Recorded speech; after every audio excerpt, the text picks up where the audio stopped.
You guys like my new banner? Something I threw together. I didn't create the images, but I did the collage. Anyway, this is a different video from the one I'm gonna pivot to next after this one ends. But this is just real quick. I'm really happy about the ways. Okay, so if you've been on this channel, I've been talking for a really long time about a particular series is coming together, and something like this takes a very long time to compile and to present, and it's a lot of history to put together and streamline and be detailed, but not overly so to where it's just overwhelming. So it's been taking me a long time to do this, but I'm happy about where it is. It's coming, and if you're still interested, I know it's been a really long time, but it's coming together, and I'm happy about that. So I don't want to give a definitive time. If you've been on this channel long enough, you know that if I give you something definitive, to take it, don't take it seriously. Okay. I would like to say perhaps it could come out this year. I'll try and make it all nice and fancy with the visuals and stuff. We'll see how that goes. You know what, I just realized, like yesterday, oddly enough, well, not really oddly, because when I initially made the channel, I didn't really have a direction for it or anything like that. And to be honest, it's not really a direction per se for the channel. It's just things I want to talk about, and it is what it is. When I initially got on, it wasn't my intent to reveal anything about myself in terms of name or anything like that, but I just realized you guys don't know my name. But like I said, initially when I created the channel, it wasn't really something that I was really going to turn it into anything or anything like that. It was just me having a channel and yada yada yada. And when I started making videos, I was like, okay, I'm already a private person as it is. I'm very private, regardless of maybe how these videos come across. I am a very private person, but I'm comfortable enough now to where I don't mind sort of making a formal introduction to the few people who probably listen to these videos. If you would like to know, my name is Lenice. I go by Lynn typically, because a lot of people, they tend to butcher my name. I've had all sorts of ideas flow out of people's mouths regarding how to pronounce my name. I don't really get too bent out of shape about it, but it's a pretty simple name. It's not like it's something like Rachmaninoff or something like that. Even though that's a fairly easy name, I think, but my name is not foreign sounding, I feel, but it's just traditional Lenice, Lynn, and then it rhymes with Denise, as in the traditional spelling of it. So yeah, that's who I am. I know maybe some of you are probably wondering what I look like, but that'll never happen. But I am very attractive. Okay, if some of you, I know some of the guys out there, but yeah, I'm very attractive. But yeah, I won't be plastering my face on video or anything like that, but yeah, so that's me. Just a slight introduction, saying what's up, letting you know about the series, how African culture survived in America, and what that entails, what that looks like. So yeah, it's coming along nicely. So yeah, okay, I'm gonna shift to the video, the next part of the video, the second half of the video that I actually did before this first part of the video. Usually it takes me 100 years to upload something. I think I did that part of the video, the second part of the video, like a week ago. But yeah, hey, that Super Bowl was pretty good. I don't really watch football like that, but the halftime show was pretty good. And Letty, honey, she did her thing.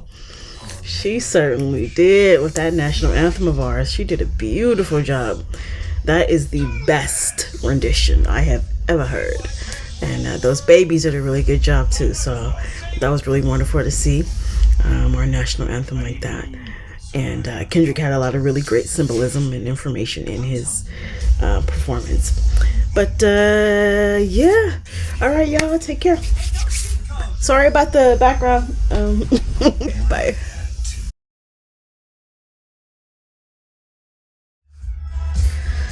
What's up, y'all? Oh, it's been a minute, huh? Wanted to say hi. Just, wanted to get on here and do a video real quick. Hope y'all are alright. It's been a long time. I do know that. But anyway, I hope everyone is good. Okay? I'm just getting on my soapbox here for a minute.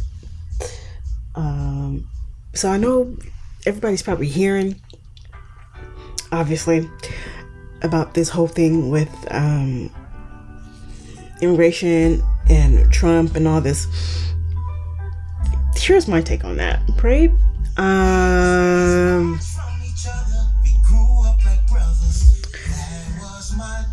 I want Black Americans to understand, and many of them do, but for those who don't, I want y'all to understand our biggest threat in this country right now is immigration. That's our biggest threat at the moment. That's our biggest threat.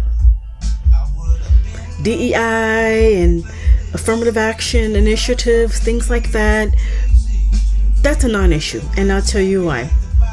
Because the majority of the people who benefited from those initiatives, right, they were not Black. They were non-Black. So, they can go.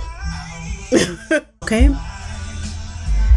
So, don't worry about the whole DEI, affirmative action, all of that. Didn't benefit us anyway. Our biggest threat in this country is immigration and these Hispanics. Okay? That's our biggest threat currently. Now, you don't have to like Trump. You do not have to like the Republican Party. But what you need to do is get your head out of the Democratic Party's ass.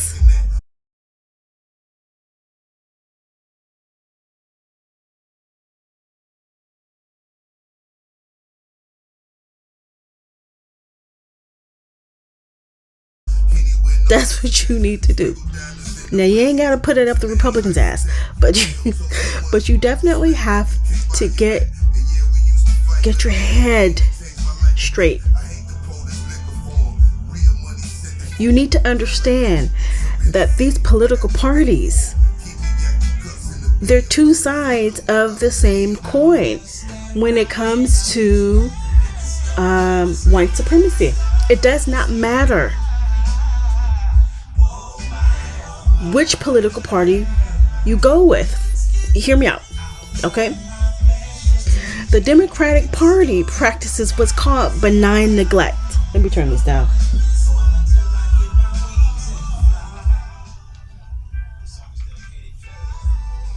Okay. The Democratic Party practices something called benign neglect. First of all, Joe Biden was racist. Yes. As is Trump. The difference is Joe Biden practices benign neglect and he ignores Black people. He gives you symbolism.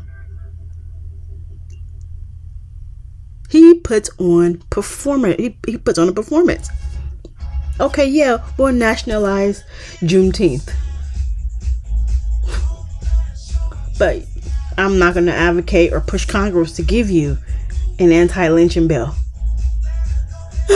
But guess what? The Asians got an anti-hate bill. Hello? I'm not going to address Black issues. I'm not going to address immigration that I know is harming you. Let me tell you something about immigration. Immigration in this country, as it pertains to black people, it started in the 1800s. Okay, I'm not saying that's when black people were immigrating. Okay, what I'm saying is when all these other groups were coming over, it started in the 1800s. Okay, now this started because the white population, the white political government, they didn't want our numbers to be more than theirs, so they started letting in all these whites. Okay, fast forward, you're starting to get others. In the 60s, during civil rights, it opened the door. It created an open door policy, right? Okay, so then you had more immigrants coming in. The 90s is when it surged. The 90s is when it surged. Okay, now immigration is tied to two things when it comes to black people: cheap labor. They didn't want to pay black people, fair wages, good wages. Okay, that's done purposely. Number two, political power. They wanted to reduce our political power. Okay, that's why immigration was so open like that in the 90s, like that. Big old surge. Now, it's gotten out of hand because they have not controlled it, and they have used the 14th Amendment, which is only for Black Americans. And that's what I like about what Trump is doing. He's the only administration that has proclaimed very loudly that this amendment was only for Black Americans. Only. And it is. Because what you end up having, I'll show it to you, okay? What you end up having is you have all these Hispanics and, others coming over here, popping out babies. So they can be citizens. What ends up happening with that is black people, when these immigrants come in, they're coming in competing with black people. That's what they're doing. And so it ain't just low paying jobs. Well, they wouldn't be low if they would pay people appropriate wages. Okay? But it ain't just low paying jobs. These people have kids. Let me tell you something. You got gardeners out here making $100,000. Okay? That's not low pay. And you got people walking around talking about, well, who's going to do this? Who's going to do that? Who do you think did it before you came here? Who do you think were the gardeners? The landscapers. And I'm focusing on so-called low-paying jobs because that's what they keep talking about. Who do you think were the construction workers? Who do you think were the farmers? Black people. We did the jobs. So you're not doing anything special. The people were already here.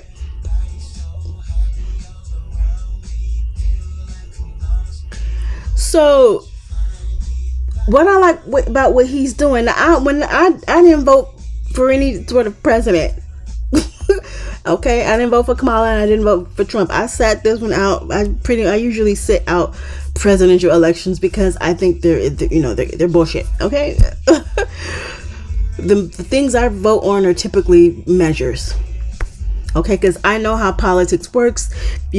Typically, politics functions top to bottom, local, state, federal, with money and leverage. You have to leverage your vote. You got to leverage it. You can't go around doing loyalty voting. It does not work. And you continue to get shitted on left and right because all you do is give your vote away. You need to leverage it. Tangibles. What are you going to give me in exchange for my vote? What are you going to give me in exchange for my support? What are you going to give me? It has to be tangible. Stop going around giving away votes. It doesn't do anything. And let me tell you something, Kamala, whatever her name is, she wasn't going to do nothing for black people. The woman is a sellout. She is a sellout. And she would have kept them borders wide open. Like Obama and Biden and all of them. Kept it. What I like about Trump, the policies, not the person. Listen, that man is a mixed. He's a mixed bag, right? You gotta pull out the sense. You have to pull out the sense. There's sense there, okay? You have to pull out the sense and align with policies that benefit you, benefit us as a group, okay? And him cracking down on this immigration is it. Trust and believe me when I tell you that a lot of black people, the Blk Americans, are relieved that this immigration shit crackdown is happening. Me included. And I'm going to tell you why. I live in LA, California. We are 6-1 out here in LA. The state is 7-1. We are swamped out here. Swamped. See, what happens is people who haven't lived around them or been around them, they don't understand. But people who have been around them or who have high concentrations of Hispanic populations in their state or in their city, or if it's close to the level of the black population, but they're not necessarily, dominant, they understand. They understand. In these Hispanic cultures, in their cultures over there in Latin American countries, right? They're very racist. They are racist over there. And then they come over here and they bring that same mentality. Okay? But what they do is they hitch to black people first to legitimize their cause, and then they flip and turn around on you. Right? So when they get in these positions of power, like I said, it's not just low paying jobs.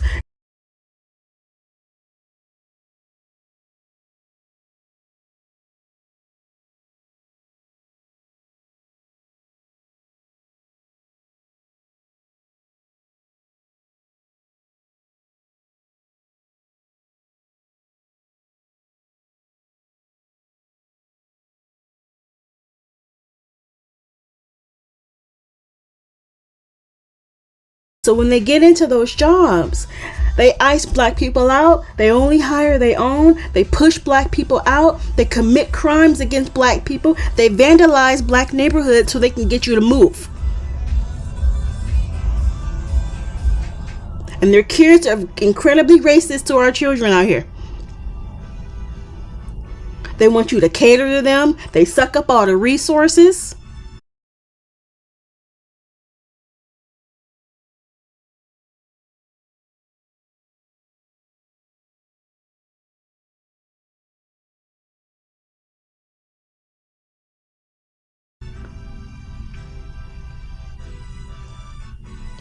Black people can't get no help.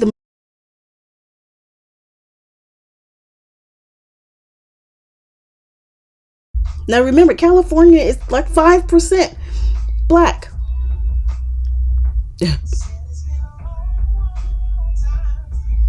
Okay?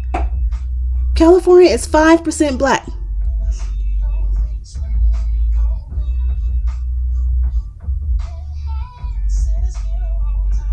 Let me tell you something. When I was in college, they had a recruitment group, La Raza. But I went to their website, and I kid you not, it said that their sole goal, La Raza, their goal was to take over the United States of America. Block by block, city by city, state by state.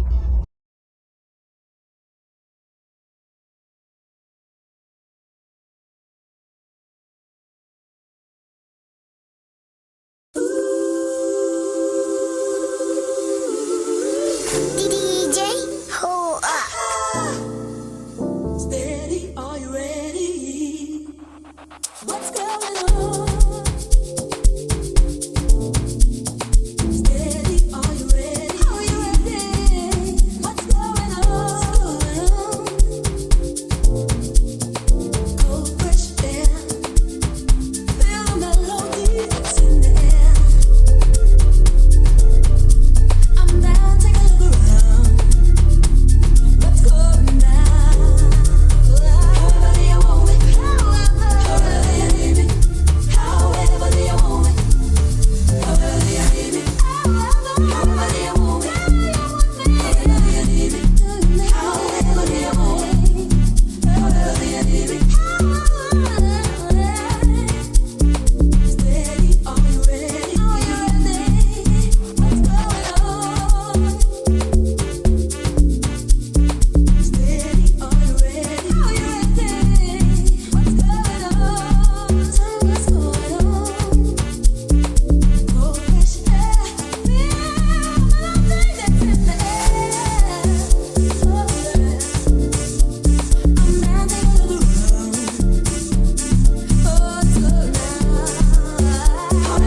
around. What's good now? However do you want it? However do you need it? However do you want it? However do you need it? However do you want it? However do you need it? However do you want it? Oh yeah. However do you need it? However do you want it? However do you need it? However do you want it? However. That is their mission. That's their mission. Look at California. I'm gonna show you some things too, and this just to show you a little bit of what goes on here in America, in California particularly, but in any place where they are highly concentrated, this stuff happens. It's not just Mexicans; it's all of them. And if we don't put a stop to it, they'll be running the United States, and you will be shit out of luck. You don't want that.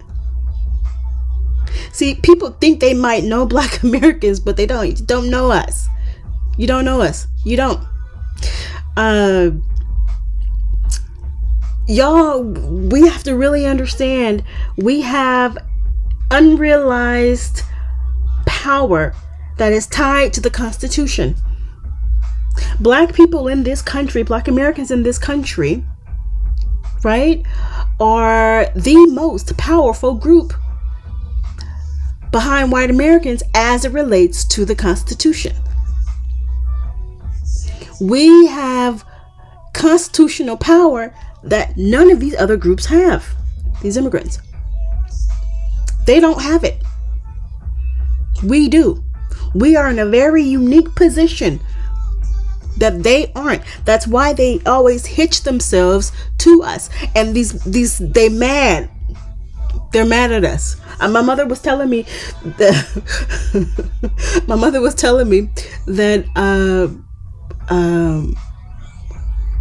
they're going around that they were giving her angry looks and things like that, just hateful looks. They're angry. I've seen it too. And I've seen it before all of this happened, right? It's there. And you got to be careful with the ones who think they down. The ones who like to try and, be down with Black folks. Y'all, they're the main ones. They're the main ones. I'm telling you what I know. They are not your friends. There is no Black and Brown coalition and all this other kind of shit. It doesn't exist. It does not exist. Y'all need to stop with that bullshit. It doesn't exist. Doesn't exist. I said it before in a real old video. Right? They only attach to us. They brown when they want to be, right? They only attach to us when they can gain benefits. That's it. They did it in the 60s. They did it. They do it now. They're upset. Let me tell you why they're upset with black people. I'm gonna tell you why. I'll tell you why they're upset. You got two groups of black people, right? You got the black folks who don't know why the Hispanics are upset with black people because the Hispanics voted for Trump. That's one set of black folks, and I'll explain that in a minute. And then you got the other black folks who sat out the election. That'd be me. I'm in this group, right? Who sat out the presidential election, right? And have no issue with what's happening. The other set of black folks also have no issue with what's happening. Okay? Black folks who have no problem with what's happening with the immigration because the Hispanics voted for Trump. And so they're like, okay, well, this is not my problem. We tried to warn you about this. This is what you got. And then you got other black folks on the other side of the equation. They're like, okay, well, I'm going to sit this shit out because I already see what's happening here. I'm just going to sit this out. And we don't mind what's happening because this side already knows the issue with these Hispanics. Okay. The other side, who says, well, y'all voted for Trump. This is what you want. Here's how to break that down. Because you got people who going around saying, well, the people who are getting deported are not the people who voted. Here's the thing. The people who voted, the Hispanics who voted, are still, those are their own people who are getting deported. Right? You had Mexicans, legal Mexicans that voted. Legal Venezuelans that voted. Okay? And the Hispanics that voted, they tired of them. That's one group. The other side of that are the Hispanics who didn't want a black woman in office. Even though she's a sellout, of course. So that's that group. And then you got the blacks over here on the other side who understand, okay, we know how these Hispanics are. But we understand that these two candidates, right, they're not the best, right? And so these are people who are kind of apathetic, right, for the most part. And so they just kind of sit it out, and they sit it out. But they know and understand what Trump said about them being deported. So we don't have no issue with what's happening. They're upset because the Hispanics are upset because we are not supporting them.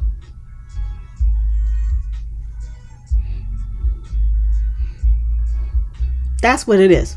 That's why they're upset. Even though Trump is the one doing what he's doing, and they the ones who voted for Trump.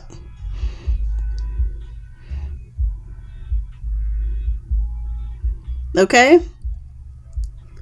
So they're upset. They're upset because black people are not aligning with them. That's why they're mad.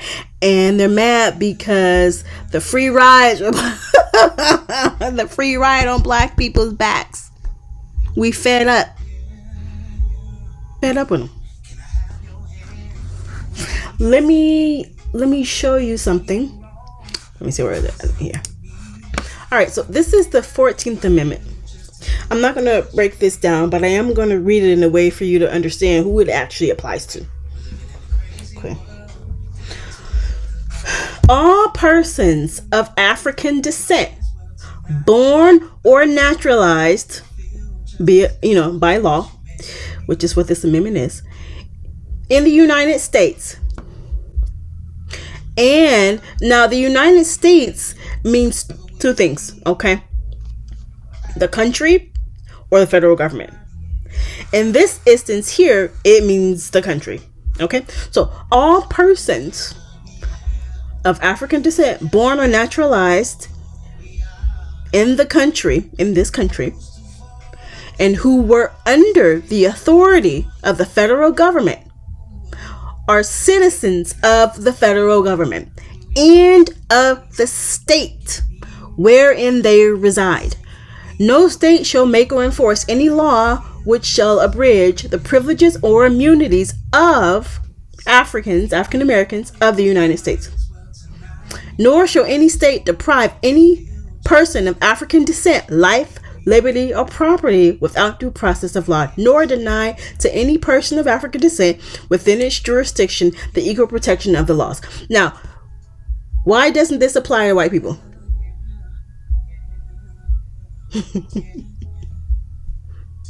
Why would white people need extra protection with the 14th Amendment when they have protection in the original Constitution and their state constitutions dealing with citizenship? They wouldn't need this. They're already citizens. Their state constitutions guarantee it. Understand, citizenship back then was guaranteed via the state, not the federal government. This is a law that grants citizenship. This is a federal law that grants federal citizenship and de jure state citizenship to black people. White people would not need this because they are already citizens. This is federal citizenship and de jure state citizenship. Okay, that's what this is. Let me see if I can find some. I did like a So let me back up a little bit. So why is this important? What makes this so powerful? Now, the 14th Amendment is based off of the 1866 Civil Rights Act. You have to be able to look at things contextually. You can't take things out of context just because it's convenient. That's not how that works. So why is this so important? What kind of power does this give black people? Because with this 14th Amendment, with this law, black people can declare, right, that immigration, right, abridges the privileges or immunities of citizens of the United States, which would mean Black Americans. That means legal citizenship can be removed. That means no more birthright citizenship.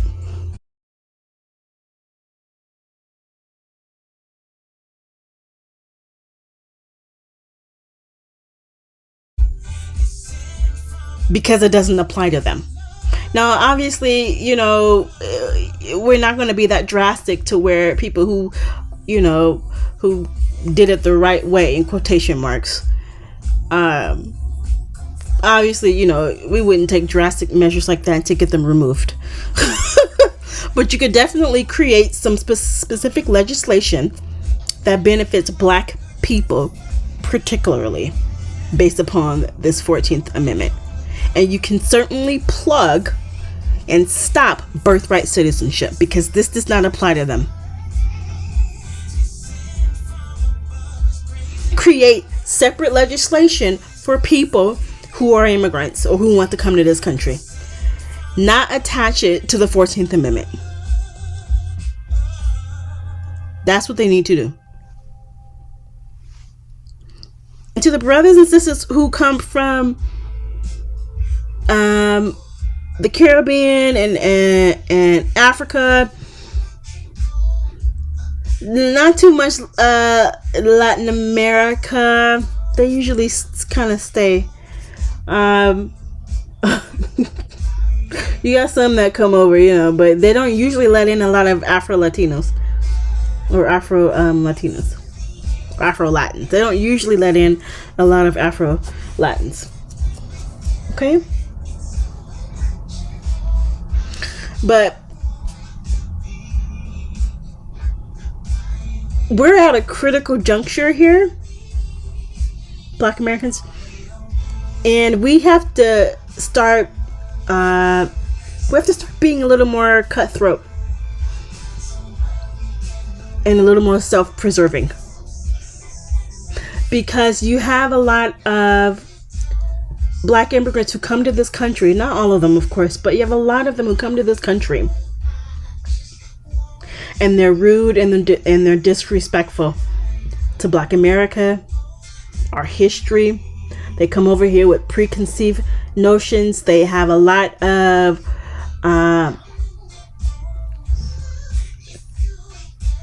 European. They hold a lot of European ideology, meaning internalized racism. Okay, they judge and look down. They're arrogant. Like I said, not all, but there needs to be a real discussion around respect and gratitude. If you're not going to come over here, come over here to see, a lot of people, when they come over to America, they're not looking for the same connection that maybe Black Americans are looking for when they touch ground in Africa. It's different. People come to America, right, for gains, right? And the people who come to America, right, for gains are gaining off the backs of Black Americans. So when you come over here, you need to have a certain amount of respect and gratitude, because without us, you wouldn't be here and you wouldn't have the opportunities you do have in the first place. We did the work. We did the work. Not you. We did the work. We did it over here. You don't have any right to judge Black Americans when you got home countries in Africa that are still shitholes. And don't get me wrong, I do understand, and over there in the Caribbean. Now, don't get me wrong, I do understand why they're like that. But we built this shit up over here. That means you need to do it over there. Don't come over here judging us, thinking you know everything about this country. You don't know jack squat. Get it together. Get it together. Because this is a critical juncture for Black Americans. We are in severe survival mode as a collective. Now, it doesn't mean, you're not going to have Black folks in.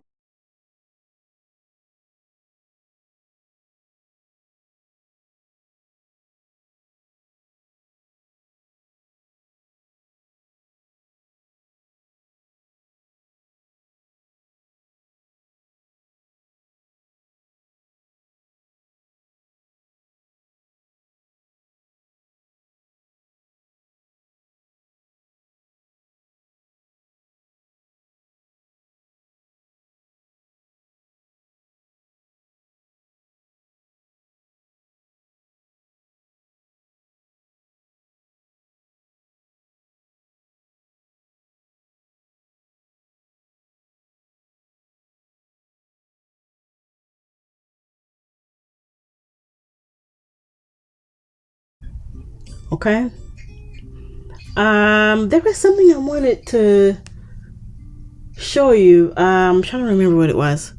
But overall, I guess what I'm saying is, Black people, Black Americans, learn to differentiate between supporting a person and a particular political ideology versus supporting policies that are going to overall benefit Black America in the long run. Because when you do that, right, when you're able to do that, right, you hold no allegiance to any group or any political group. You don't hold any allegiance to them. I can guarantee you one thing: them folks in Chicago with that sellout mayor Brandon Johnson, that his name, they're not gonna be voting for nobody Black. They're gonna vote for the person who is strict on immigration. I can guarantee you that. Guarantee it. Guarantee it. He will not win another term. Them Black folks in Chicago, they're gonna vote for somebody who is gonna be strict on immigration. Guarantee it. Now, when this hits the Supreme Court, which it will, the birthright citizenship ending, I'll be surprised if it won't pass. because the Supreme Court is it's Republican dominated, right? Republican led. And Republicans, well, now in the Supreme Court, when they are looking at court cases and things like that, when they have a court, they're supposed to look at the Constitution without any sort of political bias. It's supposed to be neutral. But for Republicans, they tend to interpret the Constitution from a more strict and closer to interpretation of the Constitution. Okay? The Democrats, they take a more wider approach, a liberal approach to the Constitution and the interpretation. Republicans are more strict, letter of the law kind of thing. And that's why it will pass. I feel it'll probably pass. And that's not a bad thing. These people pop out babies like crazy. I'm sorry if you don't know.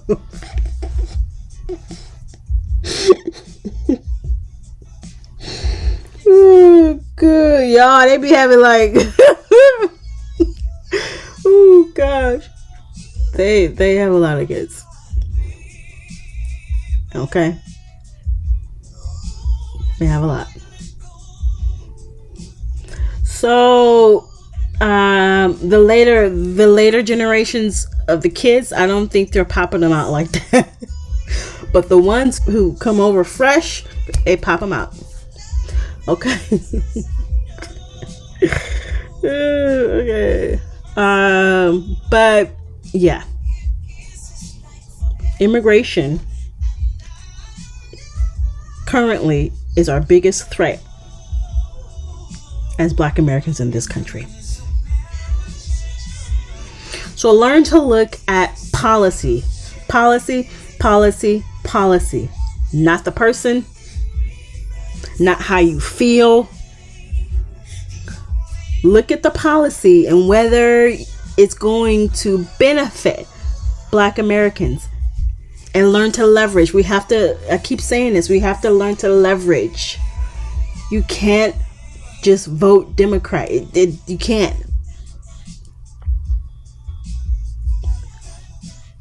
Democrats were some of the biggest proponents of mass incarceration.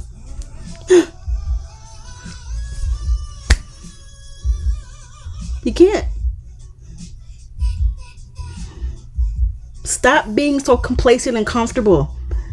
Stop taking, breadcrumbs. No more symbolism. No more performative activism. None of that. Hardcore tangibles. That's what you want. What's going to benefit my people? And only us. No more people of color. Okay? No more Black and brown. None of that. Black American. That's it. That's the group you focus on. That's it. That's the group you focus on. Because that's what everybody else does as well. You need to do it. We need to do it. And there's nothing wrong with it. It's okay. We have a connection and a history to this country that nobody else does. You know it's bad. You know it's bad when you got both blacks and whites who want these people gone. It's bad. Somebody was telling me that she was talking to someone. I guess she was I don't know. I think it was I don't know where she was, but she was telling me that this little old Chinese lady vented to her. This is a black colleague, right? That vented to her about these Hispanics. Everybody is tired of them. Everybody.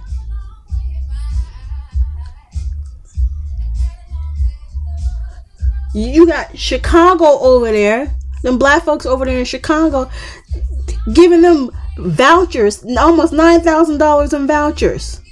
The Chicago spent $300 million going broke, helping these illegals, and not helping black people over there. What kind of shit is that?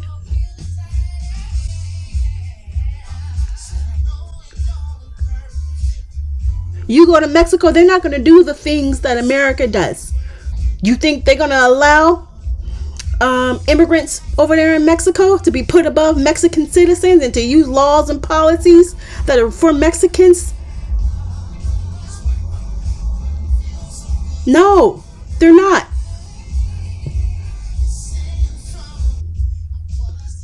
So we've got to start looking at the and you best believe you go over there, you're going to have to learn Spanish. They're not going to cater to you.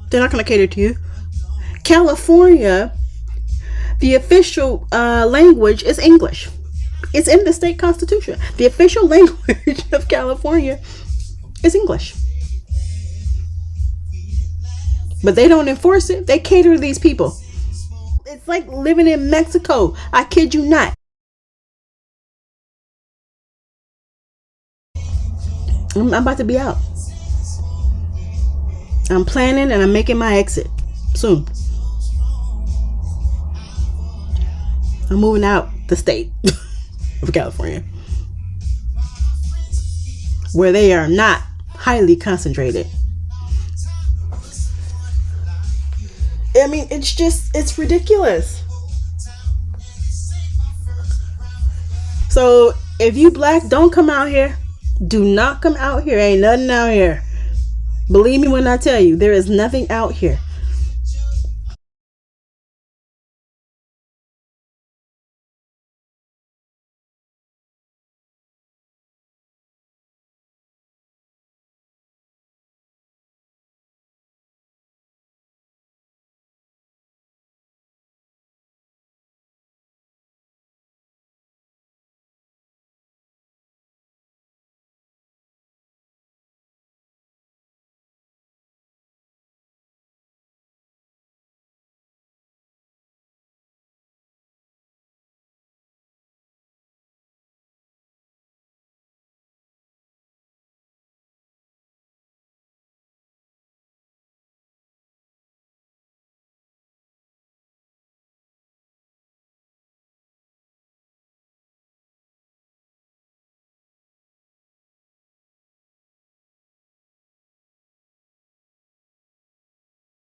It's raggedy ass city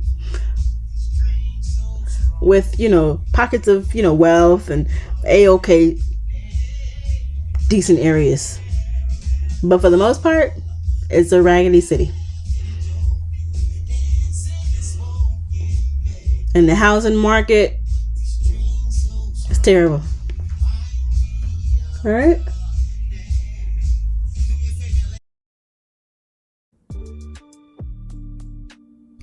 Okay, so let me tell y'all a couple of stories, okay?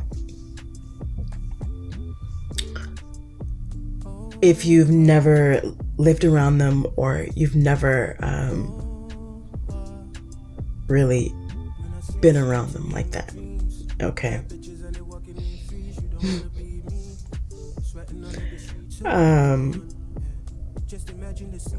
I was at a work seminar, work conference, not too long ago, maybe last year, and the presenter, who was obviously Hispanic,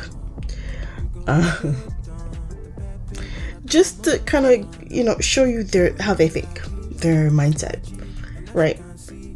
Okay. So she was presenting, and she mentioned about how she went to Atlanta. Now, Atlanta is very different. The culture down south is different. Okay?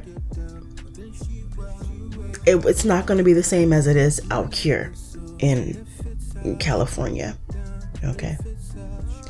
So she goes down there, comes back, and she's presenting, and she says, and I forgot what it was. I forgot exactly what the presentation was about. But she says, I went down there and she had a culture shock, right? And I'm sitting at the table and I said, I bet you did. Right? Anyway, so she goes on to say, that she had a culture shock because she couldn't speak Spanish down there. She had to speak English. And that she felt unsafe.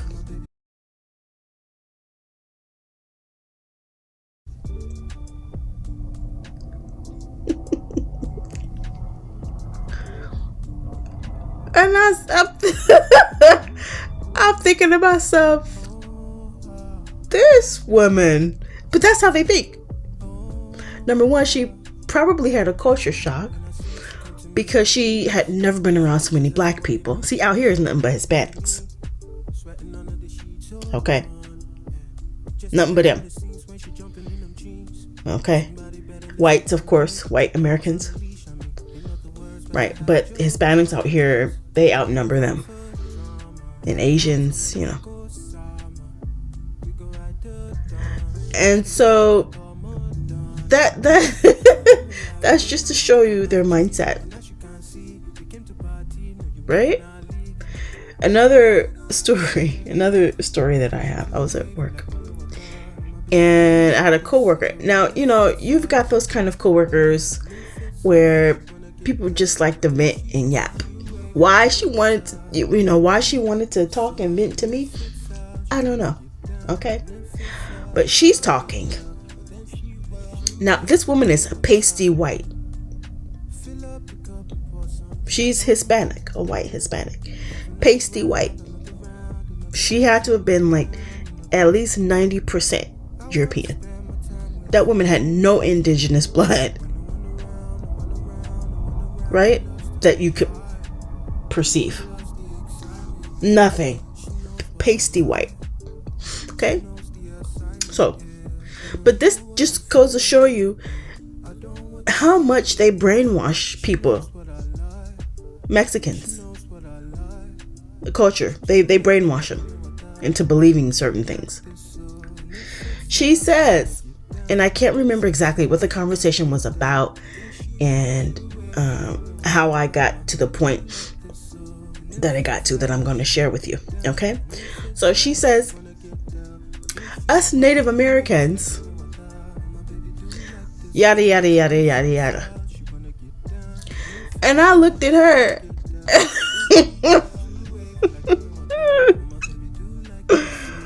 I was like, okay. I looked at her. I was like, lady, you delusional because you're not Native American.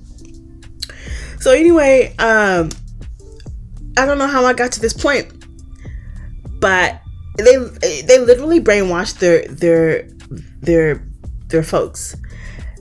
It's like they don't acknowledge colonialism. A lot of them. And then you have those who like to try and play both sides. Right? One minute they want to be indigenous, which they're not. One minute and the next minute they want to be white. Okay? They play both sides. So anyway, I say, and like I said, I can't remember how I got to this point, but I say, well, the Spaniards came in and they, intermingled in a nice way. I have to kind of put it like that. And, connected with Native American populations. And so, that's how we get, this modern population. Right. She ain't say nothing after that. It's like, I'm like, what? I'm thinking, you are not indigenous. You're not. You're not.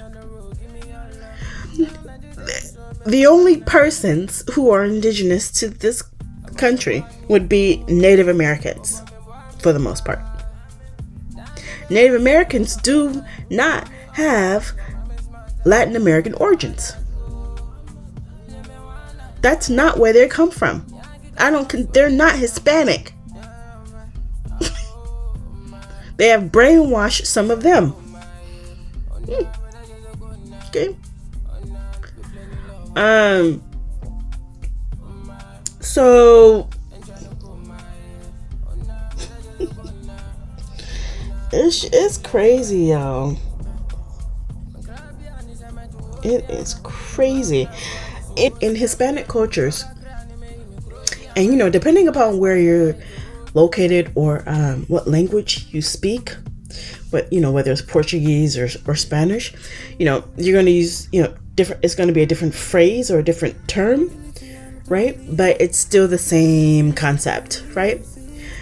In Latin America, in Hispanic cultures, they have something called para mejorar la raza. Okay? Para mejorar la raza. I'll say it again. Para mejorar la raza.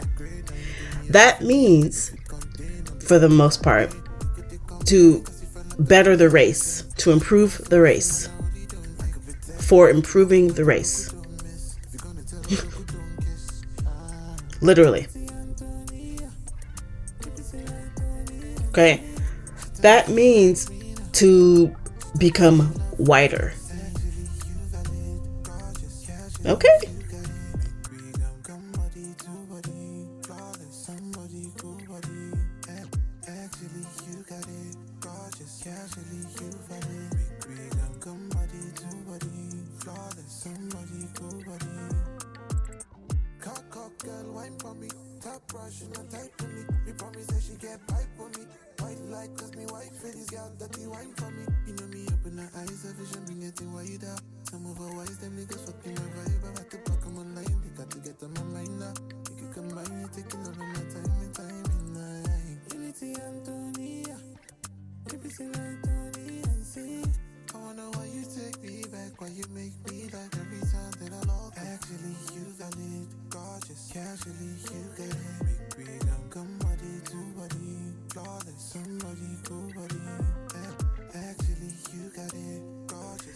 It's a very racist society over there, right? So they treat Afro-Hispanics, just in general, within Hispanic cultures, Afro-Hispanics badly over there in those countries.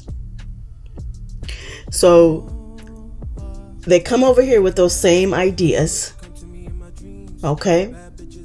White supremacist ideas, because that's what they operate on over there as well.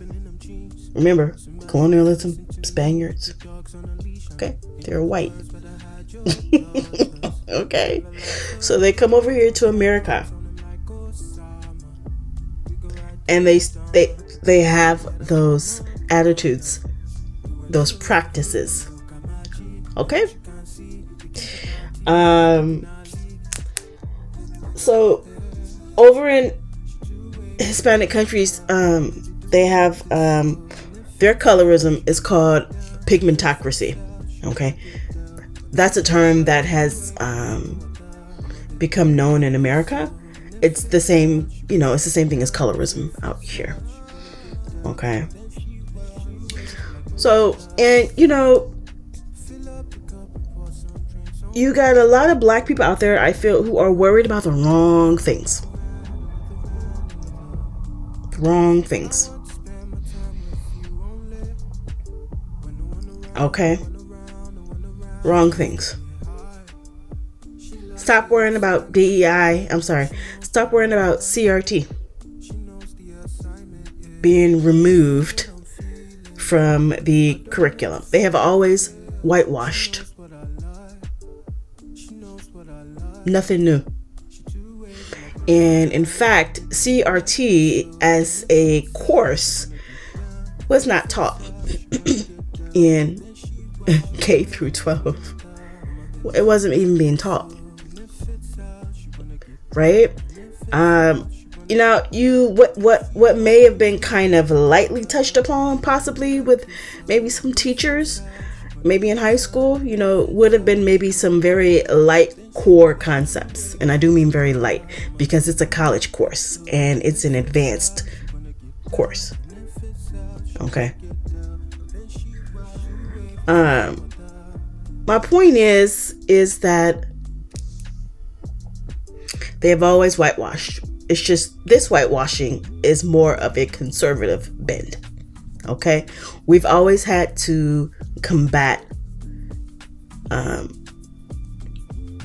history, particularly and in public schools.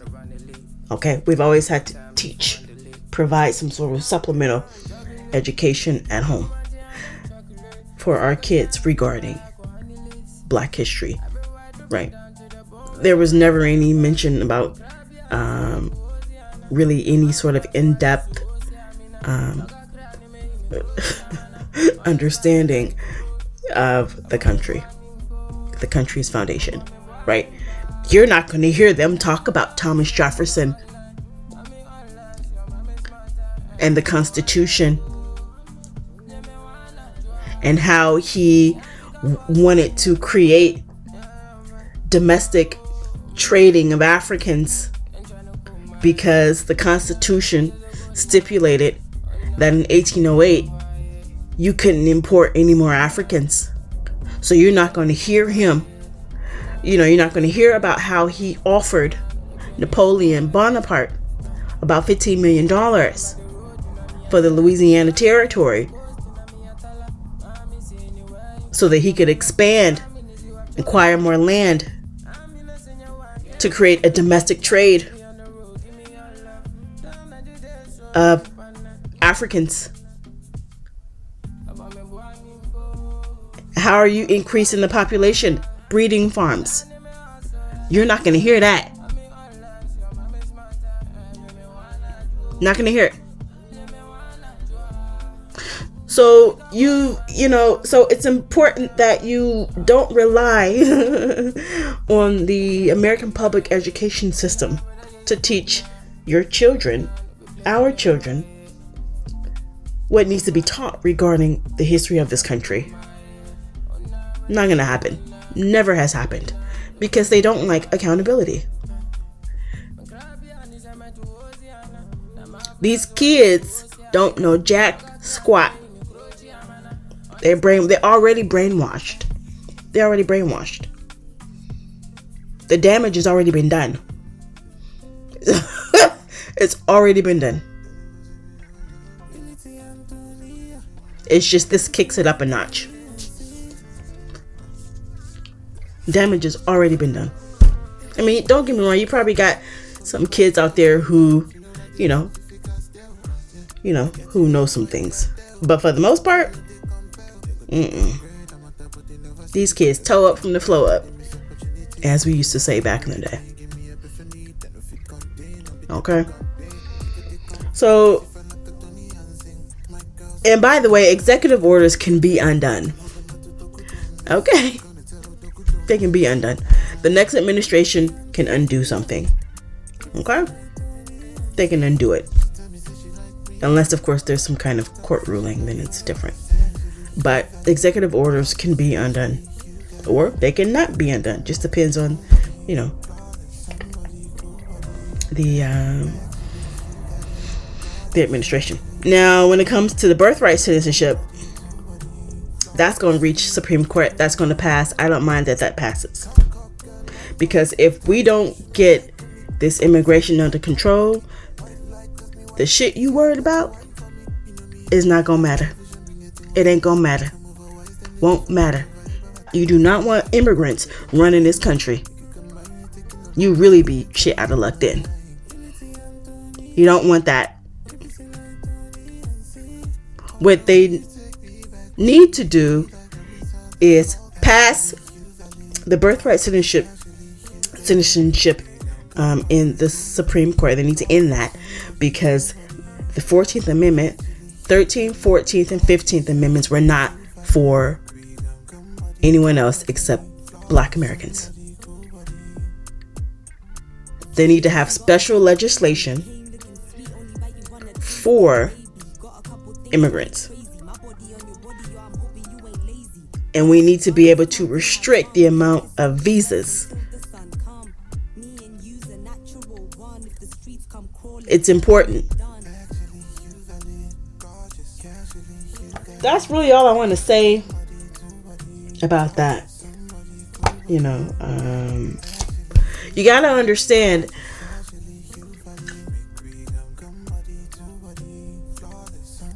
what Hispanics experience in this country, because the majority of the Hispanics that are here are white Hispanics. And white Hispanics are usually people who have 60% European blood or more. So 60% high or higher of European blood. Okay. And then you have mestizos, right, who are below 60% European blood, and they have native blood and African blood to some extent. Okay.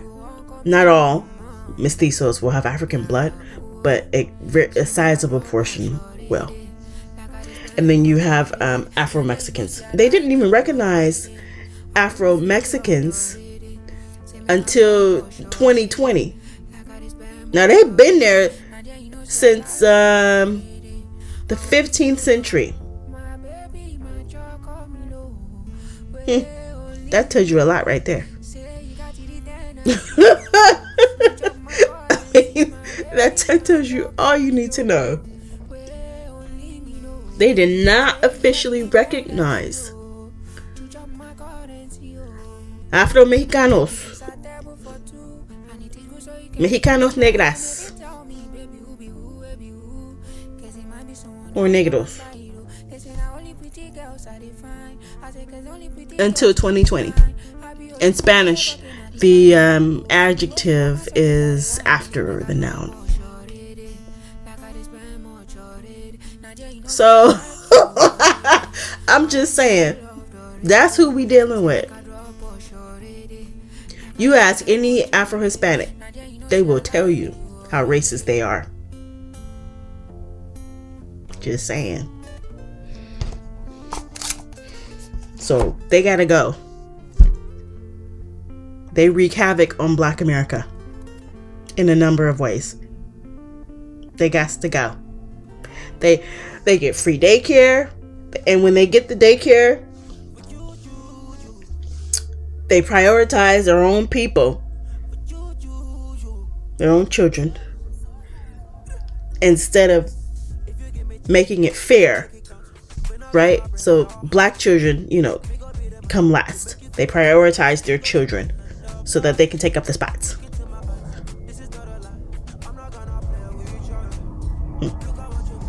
Ask me how I know.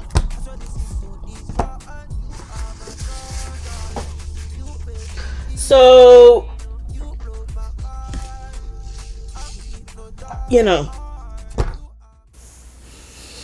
okay, so I wanted to stop it here for a minute. And so obviously, when you come to the country illegally, these people work. They work. Okay. So now, you know, you need some sort of work authorization.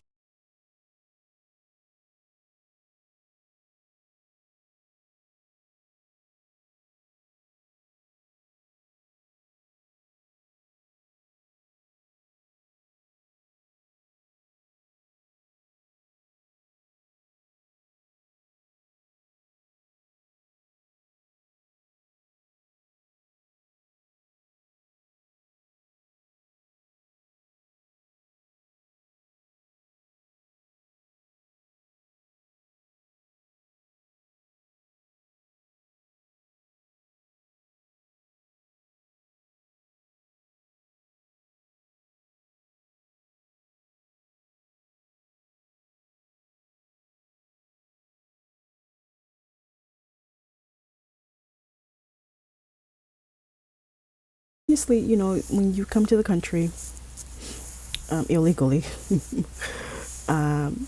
these people work. They work. Okay? So now, you know, you need some sort of work authorization to work in this country. So if that's either, social security number or some kind of, or something else like a green card. There are other documents out there, but I'm not familiar with most of them. But so you need work authorization.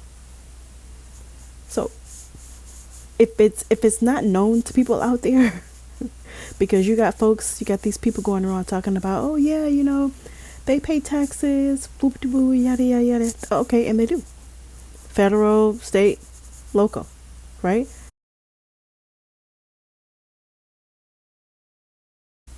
But then, you know, if you don't already know the game they play or the game they run, I'm gonna tell you what it is. Okay, they either get paid under the table, right, or they use fake social security numbers, so they make up numbers, right, or they steal somebody's identity. Okay, so when they go to file for taxes, the IRS knows they're committing fraud. They know it. What they do is they allow illegal immigrants to be issued I-10 numbers. Now, if you don't know what that is individual taxpayer identification number, and that was originally intended or reserved for people who were legally able to work in the country, but they just didn't have a social security number because they're not citizens. The majority of people that receive those I-10 numbers now are illegal immigrants. Fraud. Committing fraud. Every which way. So, not only are you stealing someone else's identity if they use someone else's identity, someone else's social security number, right? But you're also misusing the I-10. It's intended for a specific group of people. Not only that, right? You're taking a spot. Work. You're taking work from other people who could have used that job. These are not jobs that people don't want to do. These are jobs that people don't want to get poorly paid for. That's what it is. So you are taking someone else's spot, right? Committing fraud by illegally working in the country and then filing for taxes to get money back as well. Okay?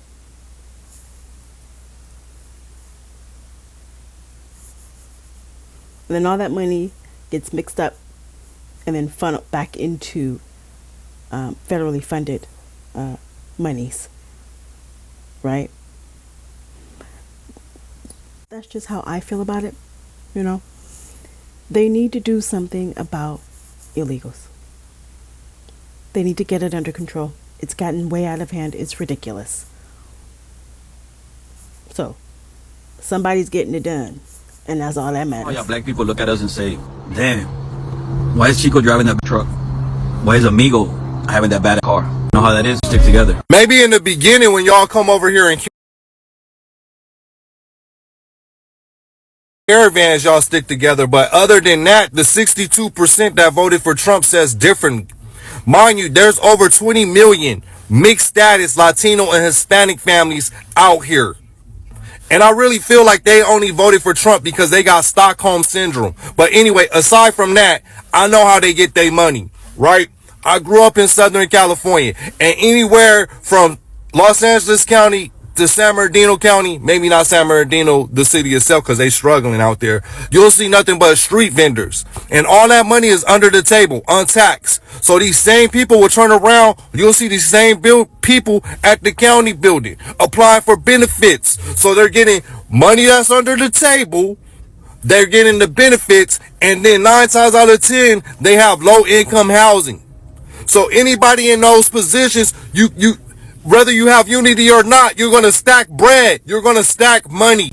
And then the landscapers, under the table. Construction workers, under the table. Same people that getting paid under the table back at the county building, getting benefits too, and living in low income housing. So yeah, and that's how they come up. I don't care what the news say. That's how they come up. Everybody living in close proximity to Latino and Hispanics know the hustle. No, we're not going to help you. I'm seeing the videos on TikTok of illegal aliens who expect the help and support of foundational Black Americans. Why? Why should we help you? If the tables were turned, you would not help us. You laugh at us. I've seen you at town hall meetings, illegal as hell. Some dude from Guatemala somewhere telling a black woman to her face at a town hall in Chicago that she's lazy and he's gonna take all, they're there to take all their jobs. He said it. You can still find it on YouTube. But now see that President Trump is in there. You need our help. See, this is the problem with Democrats lumping all of us into one big nasty shit soup called BIPOC or people of color.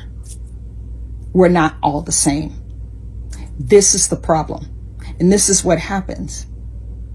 I want you all out. I don't care where you're from. This has nothing to do with race. It has to do with money, and it has to do with opportunities for me, for the people who have been here for generations, who have roots in this great nation. You were prioritized over us. Do you know Black home ownership is only at like maybe 44%? The National Association of Realtors published an article in February of 2024, and the headline is Asian and Hispanic home ownership surges to record highs. Interesting. So Asian home ownership in America reached 63.3%. Hispanic home ownership in America reached 52%. While Black Americans lagging behind at 44%. And you need our help. We're supposed to help you keep stepping on our heads to get to the top. That's weird. See, how are you doing that? I remember seeing videos of couples who, they have 3 or 4 children. And this one in particular moved into a brand new house in outside of Chicago. Not the hood. Not a cramped 2-bedroom apartment. No. We're talking a 4-bedroom, 3-bath house with a nice big backyard in the burbs. Did a ribbon cutting ceremony. The news crew was there. I've watched it. I still have it. I can find it if anybody's interested. So they're getting homes with ITIN numbers because they can't get social security numbers. That was a mistake by Bill Clinton back in the early 90s, giving these people ITIN numbers, because now they're getting social security benefits that they've never, ever paid into. Their parents never paid into it. They never paid into it. And now they're getting social security. And you wonder why it's draining dry. It was in trouble before of being insolvent. Now, who knows? No, we're not going to help you. You guys get home loans. You come here. I have business articles that prove, that show that you people come here because you got a clean credit file. See what I'm saying? You can go to the Small Business Administration. They have a special page set up for you people. They call you undocumented. They have a special page set up for you people to start a business, to get business loans to start your business. Why do you think it's them who have the food trucks all the time? I haven't seen a black person with a food truck in Denver. It's always a taco truck. That's just a fact. Or an Asian fusion, some kind of thing. That's a fact. I live here, so you can't gaslight me. Maybe it's different where you are, but I know what I see. You can't gaslight me on something I'm looking at. It's very noticeable. So you need our help. But you come here, you're here 2 years, and you're doing a ribbon cutting ceremony, moving into your brand new house, while Blk Americans are still on maybe Section 8. I don't know. Over the past 4 years, y'all have taken all that up too. But you need our help. You need us to feel sorry for you now. We're not going to help you. We want you out. Don't you understand? We voted for this. Yet we want you gone. We will call ICE. What part of the opportunities? There should never be a time when American citizens are living on the freaking streets in the cold, and y'all are all housed up making TikTok videos talking about your new dental work and your new nails and your new clothes and your $400 a night hotel stay for free for the last 6 months. Bullshit. Hell to the nah. We're going to call ICE, just so you are keenly aware. No, we're not helping you. We're helping ourselves for a change. We always stomp the yard for everybody else. That's why you do not lump us into some people of color BIPOC bull. You ain't like us. We ain't like you. Do you understand? You are not from here. You didn't plant roots here. You don't care about us. You only care about coming here because America has become the ATM machine. Well, guess what? The for sale sign was taken off the Statue of Liberty on the 5th of November and dead ass on the 20th of January 2025. I'm calling ICE on you. Fuck out of here.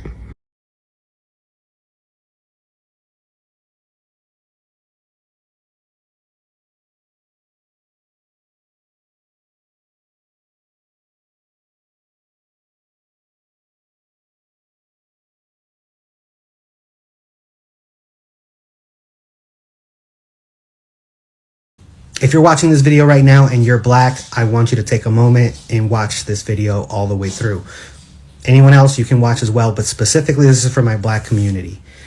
As a Latino, as someone who is under DACA, as someone who, as you know, we're going through it right now, I want you to understand, and I even want other Latinos to understand, that they're gonna have us think that the issues that the black community deals with and the issues that the Latino community deals with, or Indian or Asian or women or whoever minority group, they're going to have us believe that these issues are different and that black people should only care about things that directly impact black people. Latinos should only focus on things that directly impact Latinos, and so forth. And yeah, of course, I'm going to prioritize me, my family, and my people, and that's what I'm going to pay attention to. But do you understand that that way of thinking divides us?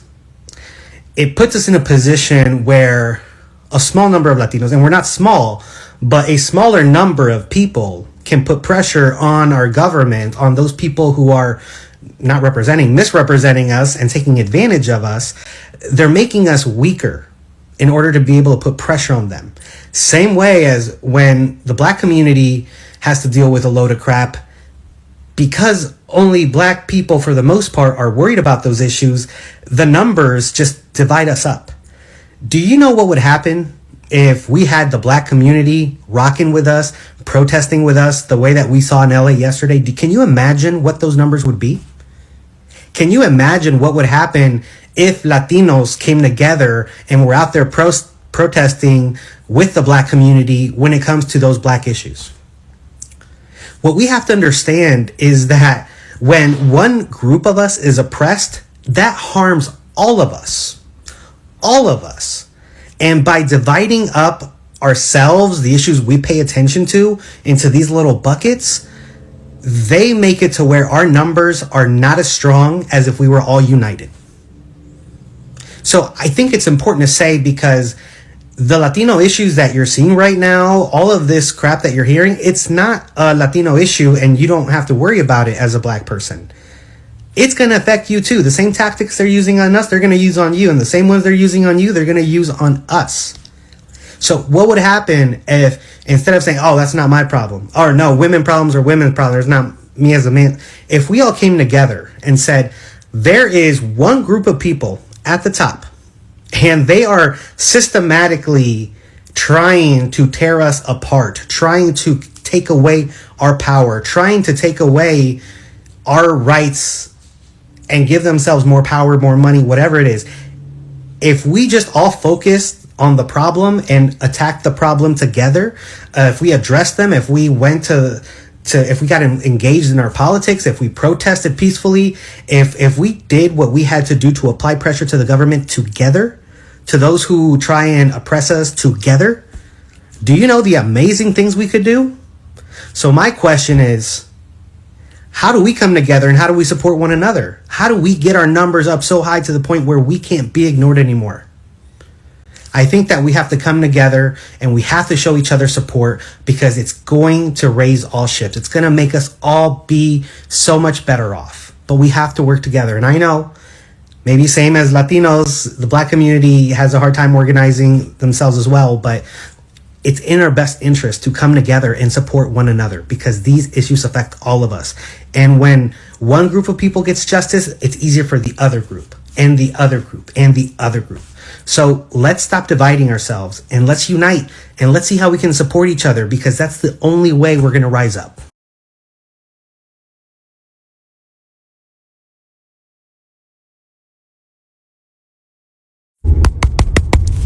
Is this thing going? Yes, I'm gonna talk about it. So after I had some time to let some things fester, I'm gonna have to tell you that I'm still not feeling right, man. Like, I'm still in a personal struggle. Like, I'm still in a personal struggle with Latino people. This shit has really bothered me, man, because first off, my goddaughter's Puerto Rican. My goddaughter is Puerto Rican. So I do know that there's some good Latino people out here. But the overwhelming majority, come on, man. Like, this has really got a power struggle going on in my head. I saw a video from this Latin man, Hispanic man, and he said that Hispanic men were not going to vote for a woman, and the Latino women weren't going to vote for black women, period. And that shit just threw me back, because, like, man, I know for a fact that Latino men mess with black women. I know Latino women mess with black men. But it's just weird of the whole concept within itself, just based off of the way the United States run, that we've always been grouped together, black and brown people. When everybody ever spoke of us, it was black and brown people. Now y'all have broken that relationship up with us. Y'all have drawn your line in the sand against us. I've seen so many videos where black people are feeling stabbed in the back by you Latinos, by you Hispanic people. And we all feeling some type of way. Like, for real. Like, do y'all understand we embraced y'all community so much that we allowed y'all to use the N-word? Like, we allowed y'all to use the N-word the way we use it, to embrace brotherhood. And this is what you did to your brothers and sisters. Now, we already know as a community, we got an issue with these black men, these young black men who got so much anger towards black women, and these old bitter men who got issues with black women. We'll take care of that situation. But this shit with y'all has just gotten evil, has gotten bad. Like, I don't even think y'all understand. Like, y'all have become like the new terrorist group to us. Like 911, how they treated the Arab Americans, that's how we looking at y'all now. And it's messed up that we have to do that because for so long we were united together. So it's messed up that now I'm hearing people, and honestly, I said it myself. Okay, so that's the line y'all drawing in the sand. Fine, okay. Trump said on the first week of his inauguration, his first week in office, mass deportation. Okay, we for that. Yeah, that we're for that now, because y'all don't seem to understand. Like, you can side with them all day long. They're not going to accept you as one of them. If you don't understand what I'm talking about, you can go look at the Vivek, the guy who was a Donald Trump dick sucker, who was sitting there on Donald Trump's nuts all day long trying to be the vice president for Donald Trump.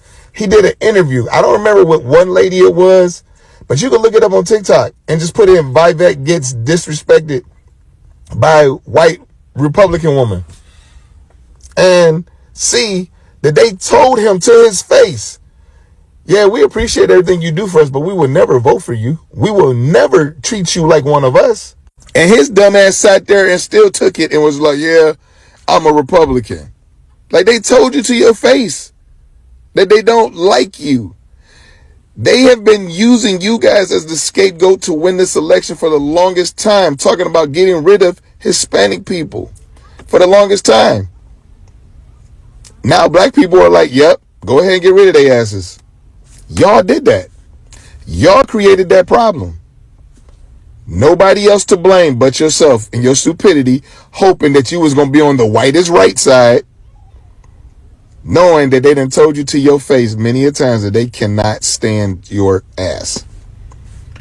Your gang members, your grapists, your drug dealers, cartel members, all kinds of stuff. That's what they label y'all as. We've defended you. We're not defending shit now. We're just going to sit back and watch. We're going to watch y'all asses get taken out in a bloody mess. And we're going to sit back and be like, see, we tried to tell y'all asses. Ain't nothing changed since the 50s, 60s, 40s, 30s. Ain't nothing changed. It's just done in a different form. And we tried to warn your ass. All right, well, I don't even know what else to say. Y'all created this problem for yourselves.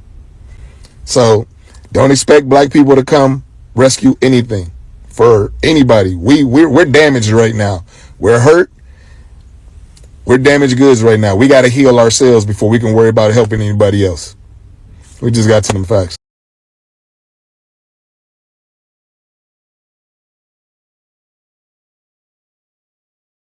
Black people have a lot to contend with, but we got to get this immigration mess under control. Have to. It's imperative that we get it under control. And the 14th Amendment is very powerful. Now, when you take a look at the 1866 Civil Rights Act, there's a lot more in it. Okay, the 14th Amendment and the 13th Amendment codifies the 1866 Civil Rights Act. Okay? Go read it. Go read it. Okay, so that's my little rant, I suppose. Just me speaking. Alright, y'all. Take care.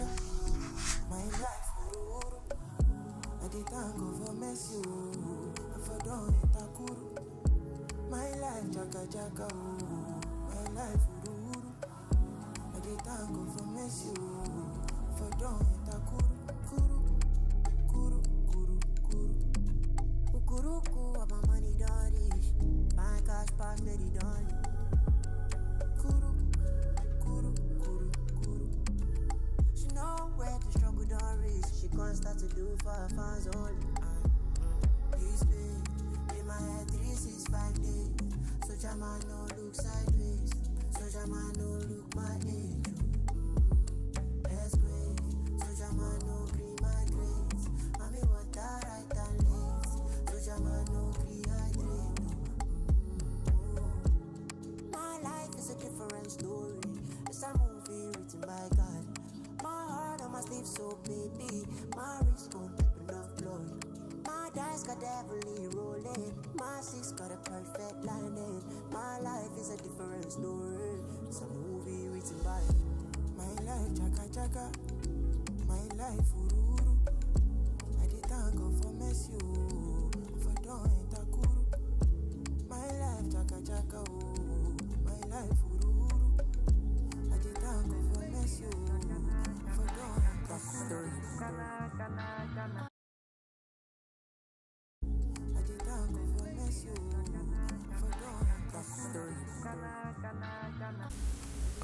Okay, so this next section, we're gonna take a look at some footage regarding some of the things that I've mentioned about what's taking place here, not only in California, but also in other states, so you can get a feel of what I'm talking about. This is not me just talking out, my ass here. Okay. This is something that is just how they function, how they operate. Okay. So we're going to take a look at that. I'm going to give you some footage from Chicago, and some footage that I found on YouTube and things like that. The next information that I'm going to give you is about a case that happened out here back like in 2022, the largest discrimination case the EEOC has ever dealt with. And you're going to feel what I am talking about coming soon to you.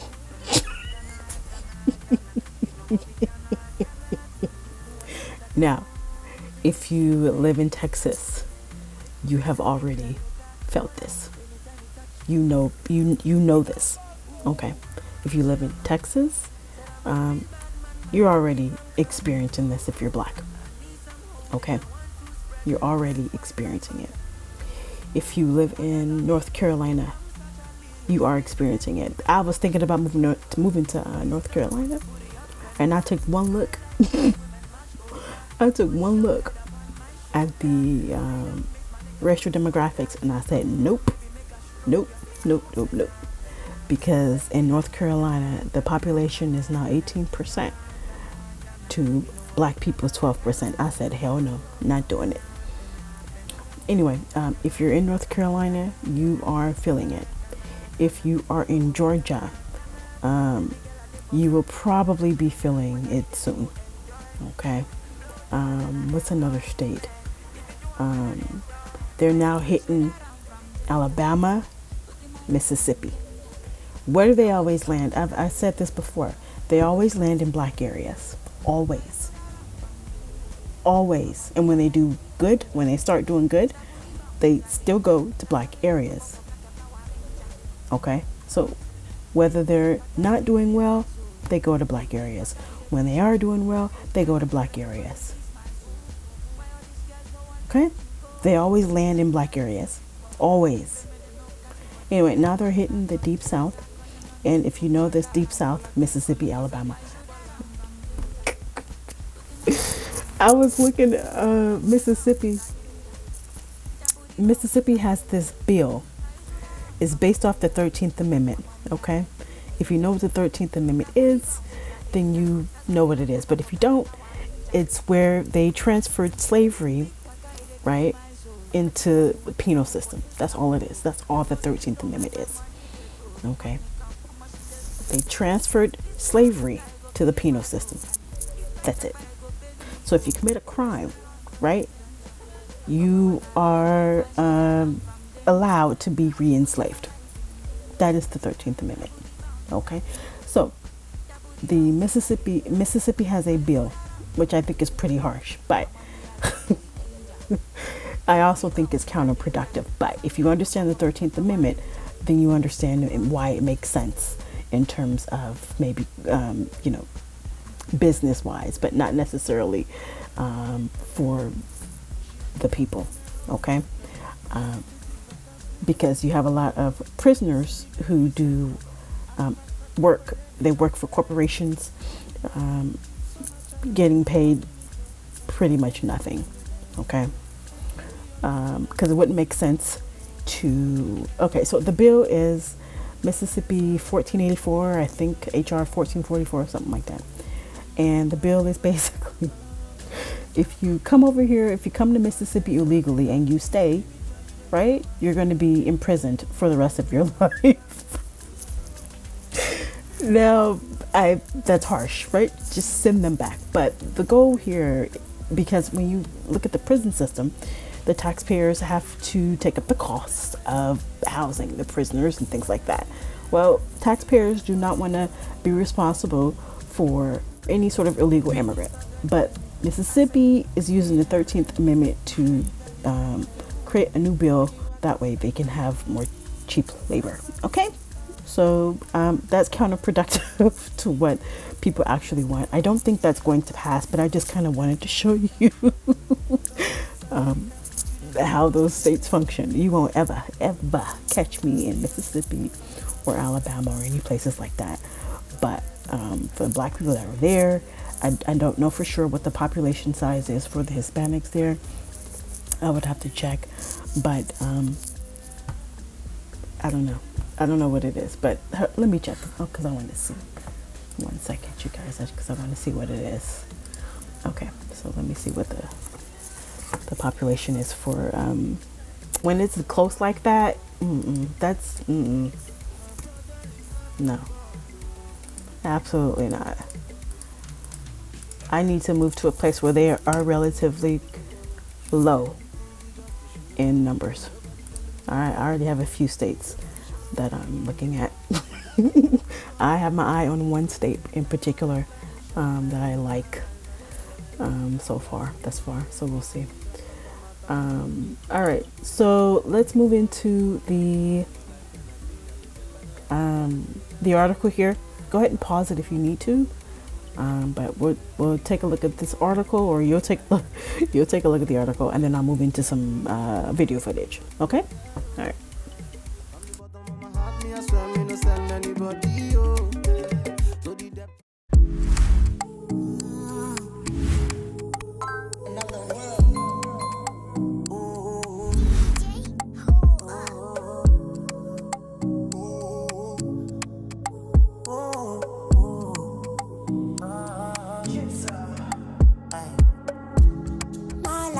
Different story. It's a movie written by God. My heart on my sleeve, so baby. My wrist won't drip enough blood.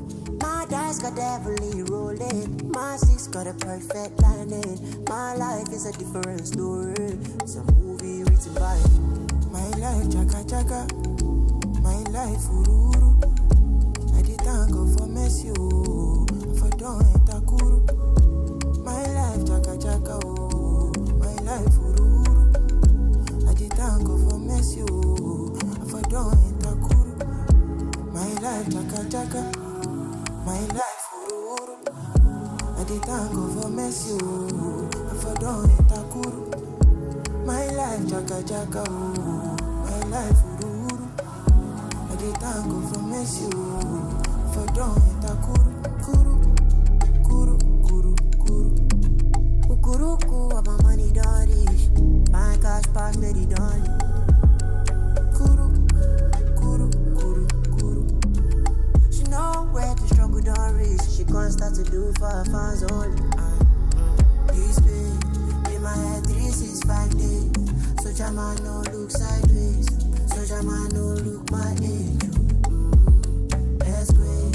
So Jama no green my grades. Mommy what I right and late. So Jama no dehydrate. My life is a different story. It's a movie written by God. My heart on my sleeve, so baby. My wrist won't tip enough blood. My dice got heavily rolling. My six got a perfect lining. My life is a different story. It's a movie written by my life, chaka chaka. My life, ururu. I did thank God for mess you. For don't enter kuru. My life, chaka chaka. Oh. My life, ururu. I did thank God for mess you. For don't enter kuru. You know what we gonna change. A pena, finna ita gana. When I reach gana, you know what we gonna do. See, I don't care, no it's unfair, like to your man. See, I don't care, what's it gonna be? What's it gonna be? What's it gonna be? When I'm in your seat, touchdown after the COVID test, after the COVID stress, I need to cool my temper. I need to lay my head on top of a real big breast. I need to cool my temper. Baby girl, I dey for cantonment. What I need a little enjoyment. Blow jobs and I employ, man. If you do it when I endorse, man. Baby girl, I dey for cantonment. All I need a little enjoyment. Blow jobs and I employ, man. If you do it when I endorse, man. Oh, pena, ita gana. When I reach it, gana. You know what we gonna do. Pena, ita gana. When I reach it, gana. You know what we gonna do. What I gotta do to get you naked. Body be like Coca-Cola anytime you touch me. It don't bust. Ooh, Chiama. Said I'm a real bad man, but I need some cuddling. I need some holding. I want to spread your legs white like butter. I got a big ego. I'm such a Leo. Sweet me like needle. Face down with the booty up and bounce. I like my women much older. Put your head up on my shoulder. I don't mix my liquor with soda. Come, baby, make a stroke ya. Pena. When I enter gana. When I reach gana. You know what we gonna do. Pena. When I enter gana. When I reach gana. You know what we gonna do. Baby girl, I dey for canto. What I need a little enjoy. Blow jobs and I employ. If you do it when I endorse, Why should I run from danger? Putting my life in danger. That booty bounce is a danger. That booty bounce is a danger. Why should I run from danger? Mommy, I like the danger. That booty bounce is a danger. That's why we like to puff up like a Power Ranger. Big caca, they killing my soul. Big caca, they finish my dough. That's why me pray to God to release my soul. Why all these girls no one let me go? Cause the money spender is a big baller. Pray me they no catch me for the tight corner. Cause Chinas are calling on the true color. And for like a calling cause I be big baller. Why should I run from danger? Putting my life in danger. That booty bounce is a danger. That booty bounce is a danger. Why should I run from danger? Mommy, I like the danger. That booty bounce is a danger. That's why we like to puff up like a Power Ranger. You know say big caca, they killing my soul. Make a yarn you waiting up for Istanbul. I don't really know where my money they go. Money come, how much she let where they go. Cause this your back I go killing my no. And if I check I go bend me oh. Why should I run from this danger? Mama when I like it, why should I run from danger? Putting my life in danger. That booty bounce is a danger. That booty bounce is a danger. Why should I run from danger? Mommy, I like the danger. that booty bounce is a danger. That's why we like to puff up like a Power Ranger.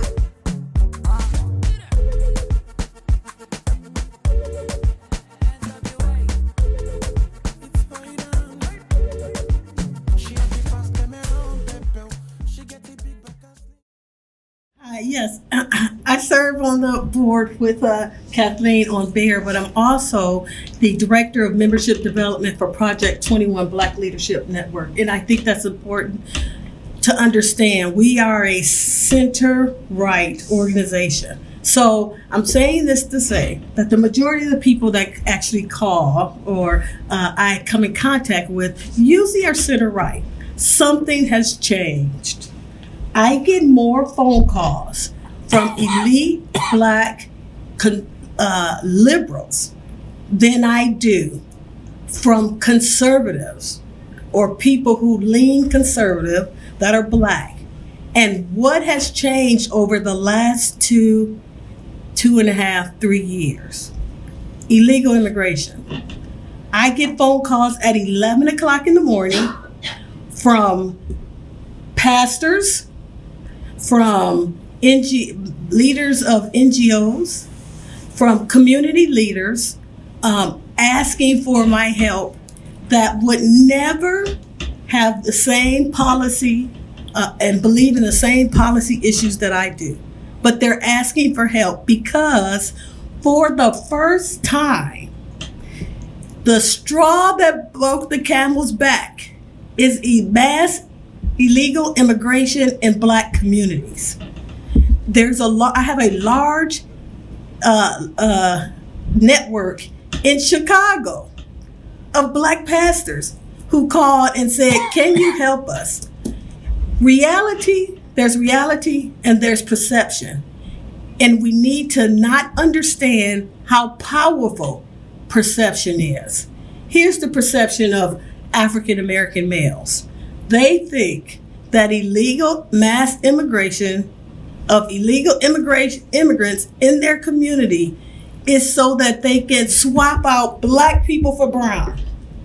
They believe that they're put there deliberately to take those jobs. Low industry, low skilled jobs that are historically held by African American males. They believe that they're there to displace them so that they don't have economic power so they can be pushed back. Second, they believe that they're there so that they can take control of their community.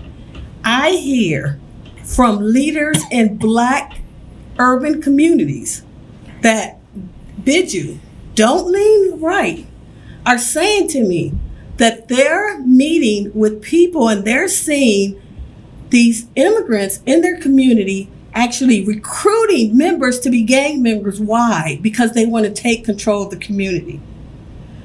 They believe that there's a plot to make sure that there is no Black ownership of businesses, of housing, because they have deliberately planted all of the illegal immigrants purposely in minority communities to sow discourse. The last thing that I would hate to say, but it's true, is that they believe that the left is deliberately setting up a scenario where there's going to be a racial war not between Black and white, but between Black and brown. The fact that the majority of the illegal immigrants that you've seen in the last year are actually male, military age individuals. A lot of those individuals have been incarcerated, gang members, all of these situations. That we have a community that the Biden, I call him Lock 'em Up Joe, right? He didn't just take fathers out of the house, he took fathers out of the community completely. So there's already a shortage of Black males in the community. Now you're putting mass amounts of Black Army ready illegal immigrants in there. What do you think is going to happen? Now, perception is a powerful thing. For the first time, you have black males who historically lean left that are all of a sudden moving to the right. Why?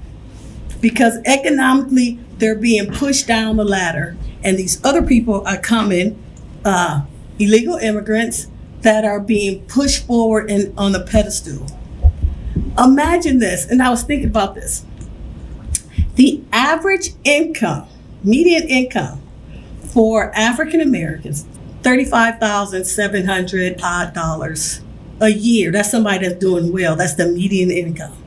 That translates to about a little bit over $31,000 a month pre-tax. $3,100 a month pre-tax. If you add in the 15%, because they still have to pay tax, that's about $2,600 a month. From that, take away rent, which the average is $1,500 a month. In Chicago, $1,800 a month. If you're lucky, you can share an apartment with somebody, maybe not. So you're deducting that. Now you got to take out your transportation costs. You have to take out your food costs. Illegal immigrants can come into this country. They get $2,200 a month for SSI. They get free rent. So let's add that. $2,200 average, $1,500 in free rent. They're already up to $3,700 a month. Then you add in, and if you use the Eric Adams model, they get another $1,400 in a debit card to pay for food and clothing and whatever accessories. So now you have people on this end who might have about $400 a month to spend. If they're probably going to be in the hole because they got other accessories that come up. These people over here are actually living an upper middle class life. Why? They're being rewarded for crossing the border illegally. And that doesn't even include the fact that they get free college. They get free health care.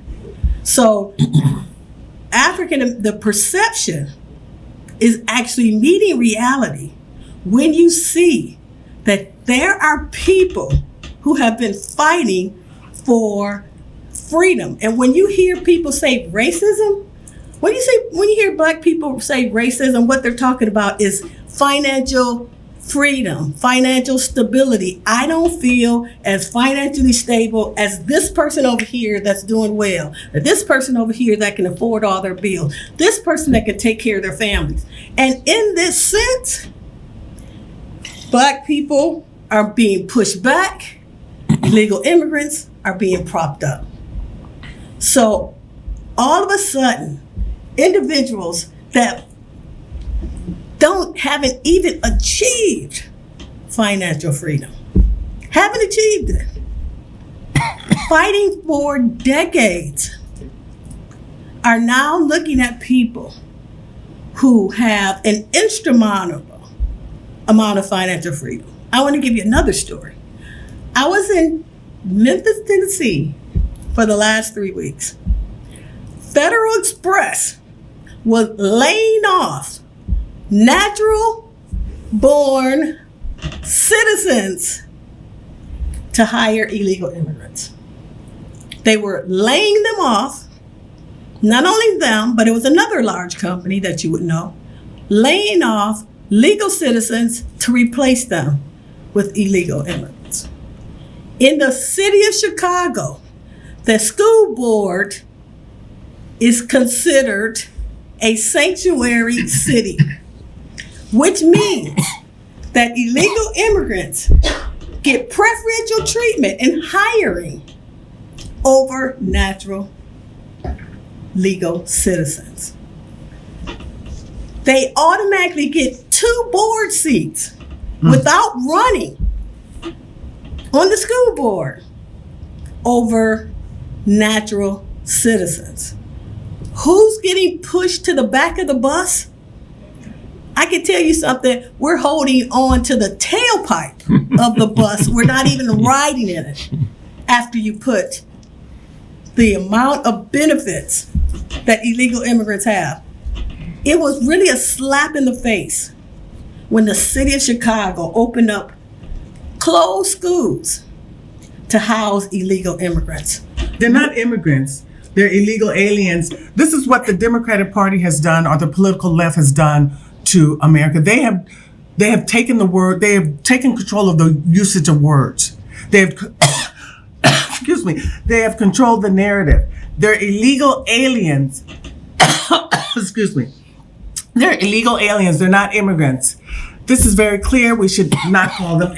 Why am I coughing? I'm sorry. Can you take it out? I want some water. But the perception is reality. They're seeing that reality every day. They're walking over and walking past black men, young men who have no opportunities, who are sleeping in the street in boxes, while illegal immigrants are getting free housing, renting. In New York City, 135 of the hotels. New York City is the most expensive city in America to rent a hotel room. 135 hotels of the 700 hotels, that's a significant number, are now housing illegal immigrants. There Illegal are aliens. Illegal aliens. I mean, I can't stand African Americans who will never have the opportunity not only to go to New York City, but to stay in a luxury hotel. And yet, illegal people breaking the law, coming over to the border, are actually getting a free ride. They have an American dream that African Americans will never realize in their lifetime. And how are we okay with this? It's the reason why you see the shift. You're seeing a shift from the left to the right, because that is the last straw. Fighting my entire life for financial stability, for my family. And then here this person gets rewarded for breaking the law. Not only does he hits the lottery, because I still have student loans and they get to go to college for free. But this has been going on since the 1800s. If you know the history, you know it's been going on since the 1800s. Black Americans being replaced, newly freed slaves being replaced by mass immigration. Now it's illegal aliens. And Simone D. Sanders on MSNBC said we can't even say the word illegal aliens. She was saying that to Byron Donalds. That's not true. It's in you're anti-American if you don't go by the laws on the United States Code. It's anti-American. You're anti-Black American if you're pro-illegal aliens. This is the position. If you look at the history, if you know the data, you know illegal aliens, mass immigration since the 1800s has adversely impacted Black Americans. It's clear. It's documented. So anyone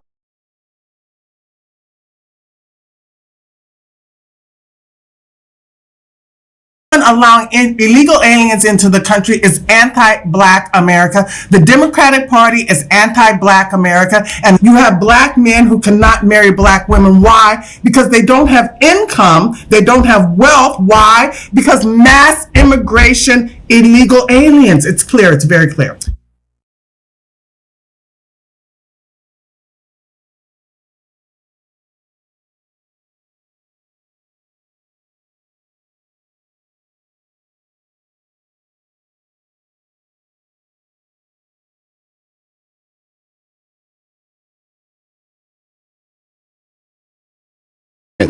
Each speaker is limited to 3 minutes.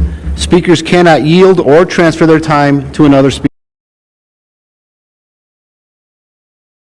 speaker.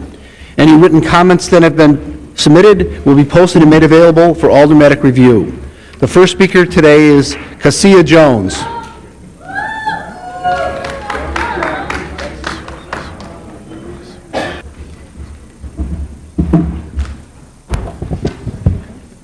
Please, good morning. Good morning, everyone. Good morning. I'm a constituent of the Gage Park neighborhood. Since June, you decided to turn our park into a shelter. Our community is running lawless with illegal Venezuelans taking over our streets.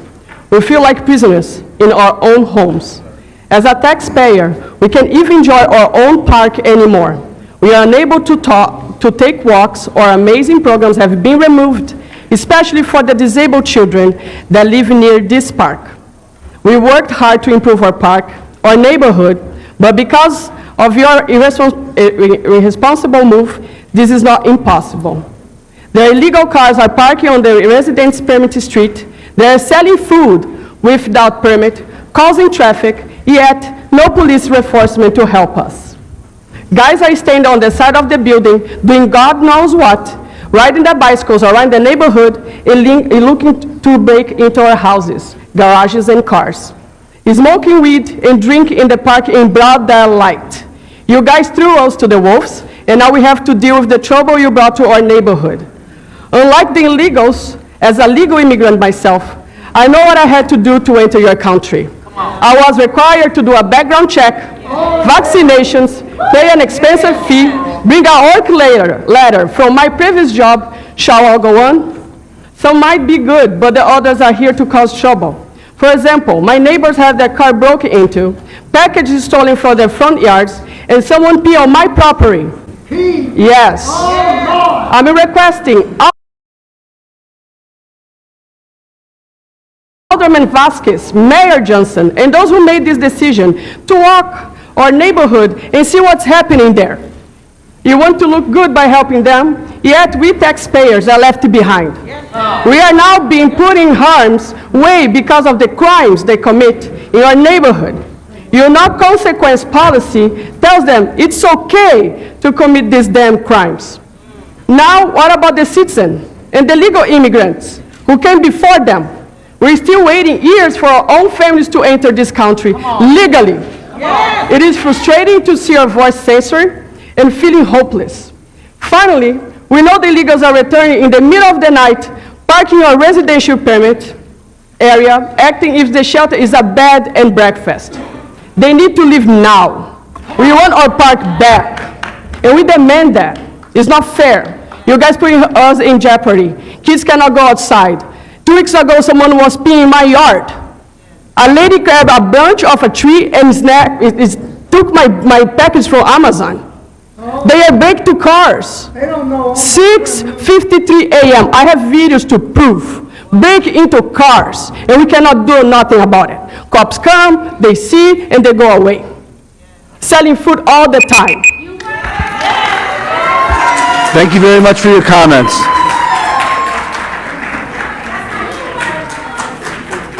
Our next speaker is Michael Young Bay.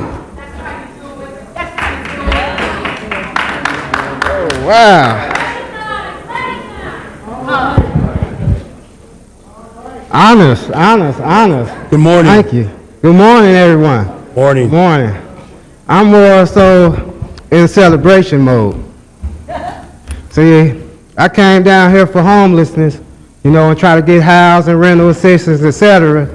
And it seemed like y'all playing a political game with my family, and I'm a straight shooter. So you just got, I can withstand the truth, so I can understand somebody say, no, we ain't giving y'all nothing. I can respect that. Just tell me just like that. I ain't helping you get nothing. But y'all giving these migrants something. They keep on coming down here, the people pressing, hey, this what's going on in our neighborhoods, this what's going on in our neighborhoods. And then the news don't even show what needs to be shown. That's right, fake news. That's why you got more real news right here. You see, because I've been doing investigations, because when them migrants first came to the 49th Ward, I gave them clothes. I gave them coats. You see, so I know what's going on. And I kept saying that for the longest. Well, I know you people don't know what's going on to this thing with this migrant and this immigration stuff. Because if y'all so much saying that Texas doing this and Texas doing that, why everybody college parked outside them shelters that's employees, their license plates have Texas on there? Give me that job, man. I do security. Why you giving this to somebody from Texas?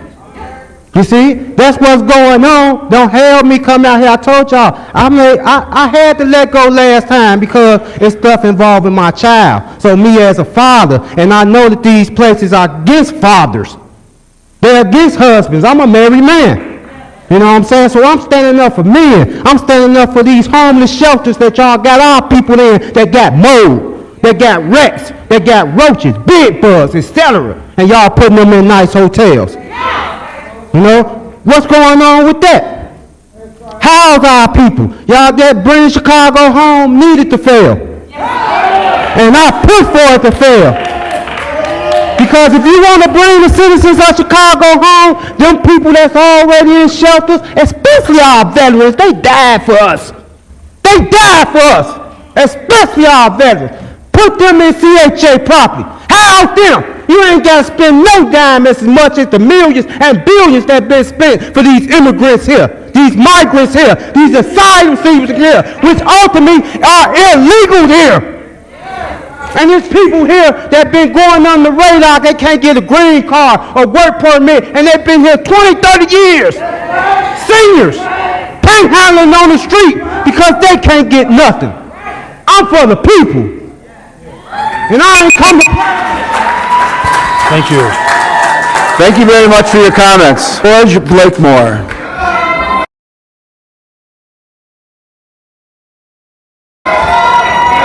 Please, wait now. I don't want y'all to steal my minutes. Even though those clocks are up here on me, they tick quietly and quickly. Illegal immigrants. Something is wrong with black people. You got all these black faces in high places and you get nothing. Who would let, knock on my door? I don't know you. Where you come from? Who's your mama, your daddy? Are you a criminal? Are you a pedophile? You're not getting in. You're not. Your ass not getting in. Excuse me. You know, I don't know nothing about you. The young lady said, a background check. Who are these people? Where did these people come from? Why would you bring them here? And why would you push them on the black community? The most poorest of all. We are in a caste system here. And at the bottom of this caste system, black people. I'm not talking about India. I'm talking about right here. And you got the audacity, you black ones I'm talking to, the audacity to bring in an illegal immigrant? Why would you do this? Sell out. And your mama. House in. Yes, I said it. Because that's the way you act. There's something wrong here. It's something evil here. It's something corrupt here. What is it, Mr. Blakemore? All of these people here are Democrats. All of them are Democrats. Well, over in China, they got a one-party system. In Chicago, they do too. Yes, the most corrupt city in the United States. The most racist city in the United States. Who said that? Dr. King? Dr. King, what is your criteria for corruption? Burt and all of them get indicted, stealing, and just terrible here. And these young people are coming here and they're looking at me and they're looking at you. Now, you all make your opinion. It's something evil here, something corrupt here, something un-American here. You gonna bring in the illegals? When they wade across the Rio Grande, they're not wading across to help black people. But they are selfish people, and we black people gotta be selfish. Self-preservation is the first law of nature. And that preacher talking about loving everybody, black people love you. Love you. Thank you very much for your comments. Our next speaker is Joanna Galen. Thank you, Mr. Blakemore. We are moving on to our... There's an issue with financing in this city. There's an issue with financing young entrepreneurs in this city. And young black entrepreneurs in this city, yeah. But dark-skinned black entrepreneurs with like curly hair and kinky hair. It's not light-skinned people or white people. It's always going to be dark people with curly hair that have the issue. The only person on this council that I can recognize that helped me get to the mayor was Lamont Robinson. Now, I'm just going to say, because I saw him in the corner here, so I just want to make sure I put that out there, but I found myself in Africa. We're going to keep coming here and complaining. We're going to, but now it's just about if you're going to listen. Are you really going to listen to us? Because there's a lot of young people who want money, a lot of young people who want opportunity, and they'll find it in other places. You can see them flying other places to different places. And I'm imploring all young black people here today, Africa is your friend. Don't be afraid of Africa. Don't be afraid. If they don't give it to you here, get your business high up so that you can go out there and ask other people for money, because obviously they don't have any money. Yes, they do, but they need and for certain people they do. For certain people they do. For certain people they have money, but for others they do not. If you're black, if you have African descent, there's money for you, there's opportunities for you. Next speaker today is Zoe Lee.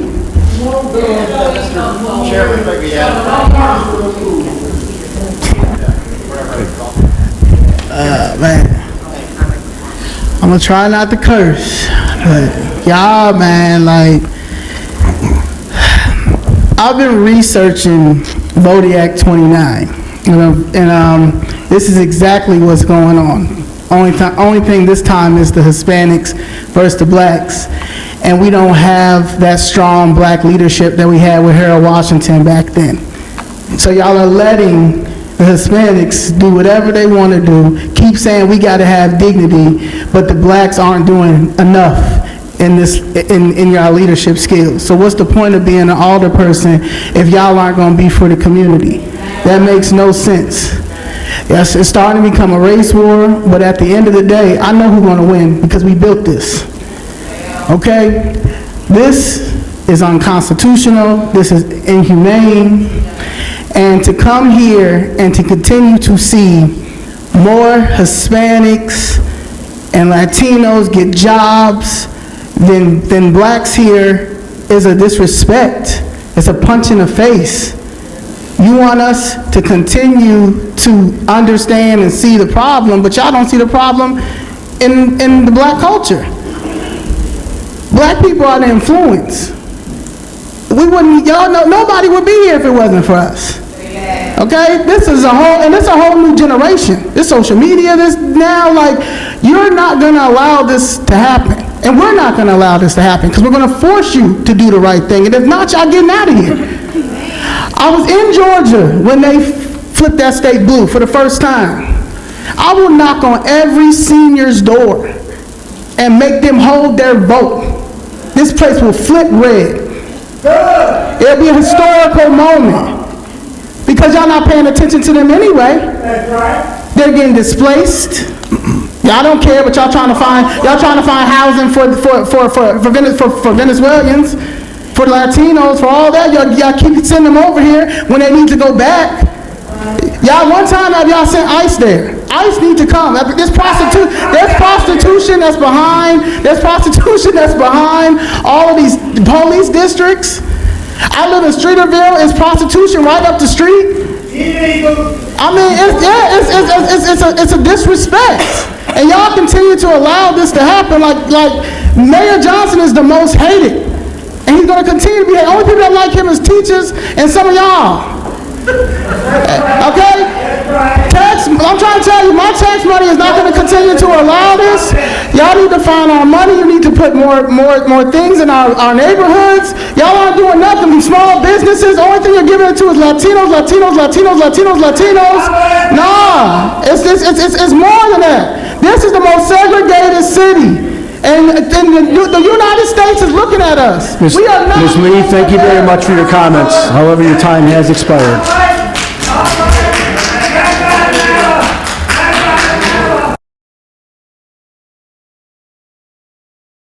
Chair recognizes Alderman Beal. Thank you, Madam President. Madam President, we have 3 items on the agenda. However, my desire is only to ask for one item to be voted on in the affirmative. Unlike other people in this body, I don't wish to silence the people from having a voice as far as the Bring Home Chicago ordinance. I want the voters to hear that ordinance and have a chance to vote on it. However, I do believe that we need to have the people also to vote on whether or not they want to remain a sanctuary city. The reason I have brought this with some of my colleagues to the floor is not to eliminate Chicago as a sanctuary city. But what it is to find some kind of compromise and threshold to stop the bleeding that we're undertaking right now. When you look at what the city is dealing with, we're spending, when we had 12,000 migrants, we were spending $31 million a month at that time. We have 20,000 migrants today. So what is the price tag on that now? And we can't get solid answers to what is costing us right now. Now, we're being asked to vote for a budget that we can't get answers to as far as how much money we're going to be potentially spending next year on the migrants. We're saying we're hoping we get money from the state. I'm hoping we get money from the federal government. I'm hoping money just falls out of the sky. But those are hopes and dreams. We have a physical responsibility to vote on a budget that is sound going forward to get us through 2024, and the budget that's being presented to us does not solve that problem. And so all I'm asking is that we give the people of this great city of Chicago a chance to have a voice on this issue. Now, I guarantee you that if Harold Washington was here today, what he signed into law as an executive order is not what he intended for today. And so when people say, well, Harold Washington did this, times were different. We didn't have people coming to this city by the thousands. Now, when you look at what else is happening in this country, we have other democratic cities, Denver, California, LA, sending their people to Chicago, New York. They're sending their migrants to Chicago. Why? Because they're saying we can't take anymore. Chicago has yet to say we can't take anymore. We have to draw the line somewhere. It's a diversion to continue to say this is a federal problem. We need help from the federal government. Yeah, we know that. But while we're waiting for the federal government to act, we need to be doing something here at home to protect us. Now, we don't even know the people who are coming to Chicago. The people that are coming here, we don't know if they have criminal backgrounds.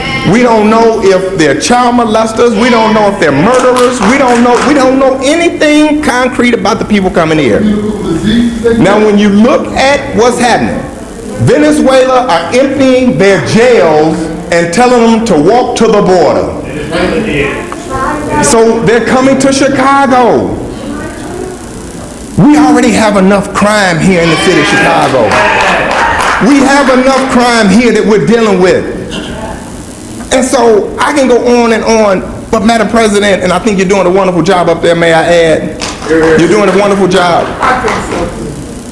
This is just a question, a non-binding question to just ask the people who are paying this $30 and $40 million a month if they want to continue down this road, or do we want to make our elected officials to try to do something different? Now, I've said this before. If you give me 3 meals, housing, child care, education, a voucher for $9,000, you know what? I come to Chicago too. And that's what they're doing. They're telling people, and they're sending money back to back to Venezuela, to come to Chicago because they're saying, hey, the good times are rolling there. They're taking care of everybody. Now, when we have Venezuelans that are driving cars, where did they get a driver's license? Where did they get insurance from? And then you have Venezuelans being caught with drugs and guns. Where are they getting them from? I have a bleeding heart for the people who are coming here that are honestly trying to do better for themselves. I'm with that. But I'm tell you one thing. I'm with my people more. Okay? I'm with my people more. And so all I'm asking is to just put this question on the ballot, non-binding, in order to give the people of this city a voice that they have not had, because nobody ever asked the city of Chicago, do we want to be a sanctuary city? Do we want to be a welcoming city? And I'm going to close on this. This is my third closing. Sanctuary city or welcoming ordinance says nothing about we have to provide services and goods. Sanctuary city, all it says is the city of Chicago will not cooperate, organize with the federal government, detain for people to be deported. That's all it says. So where do we get off saying that we have to spend 30 to 40 million a month that we don't have? Now, if you give me 30 to 40 million a month, my ward will look like the north side. If you give any alderman on the south and west side 30 to 40 million a month, you will see a different day. So with that, I'm going to close, and I just hope that my colleagues see fit to just vote on giving the people a voice that they don't have, to see if we want to go down this road. So with that, Madam President, I motion that we pass the first item on the agenda to say whether or not the people of Chicago want to remain a sanctuary city or not. Thank you. Our next speaker is Jessica Jackson.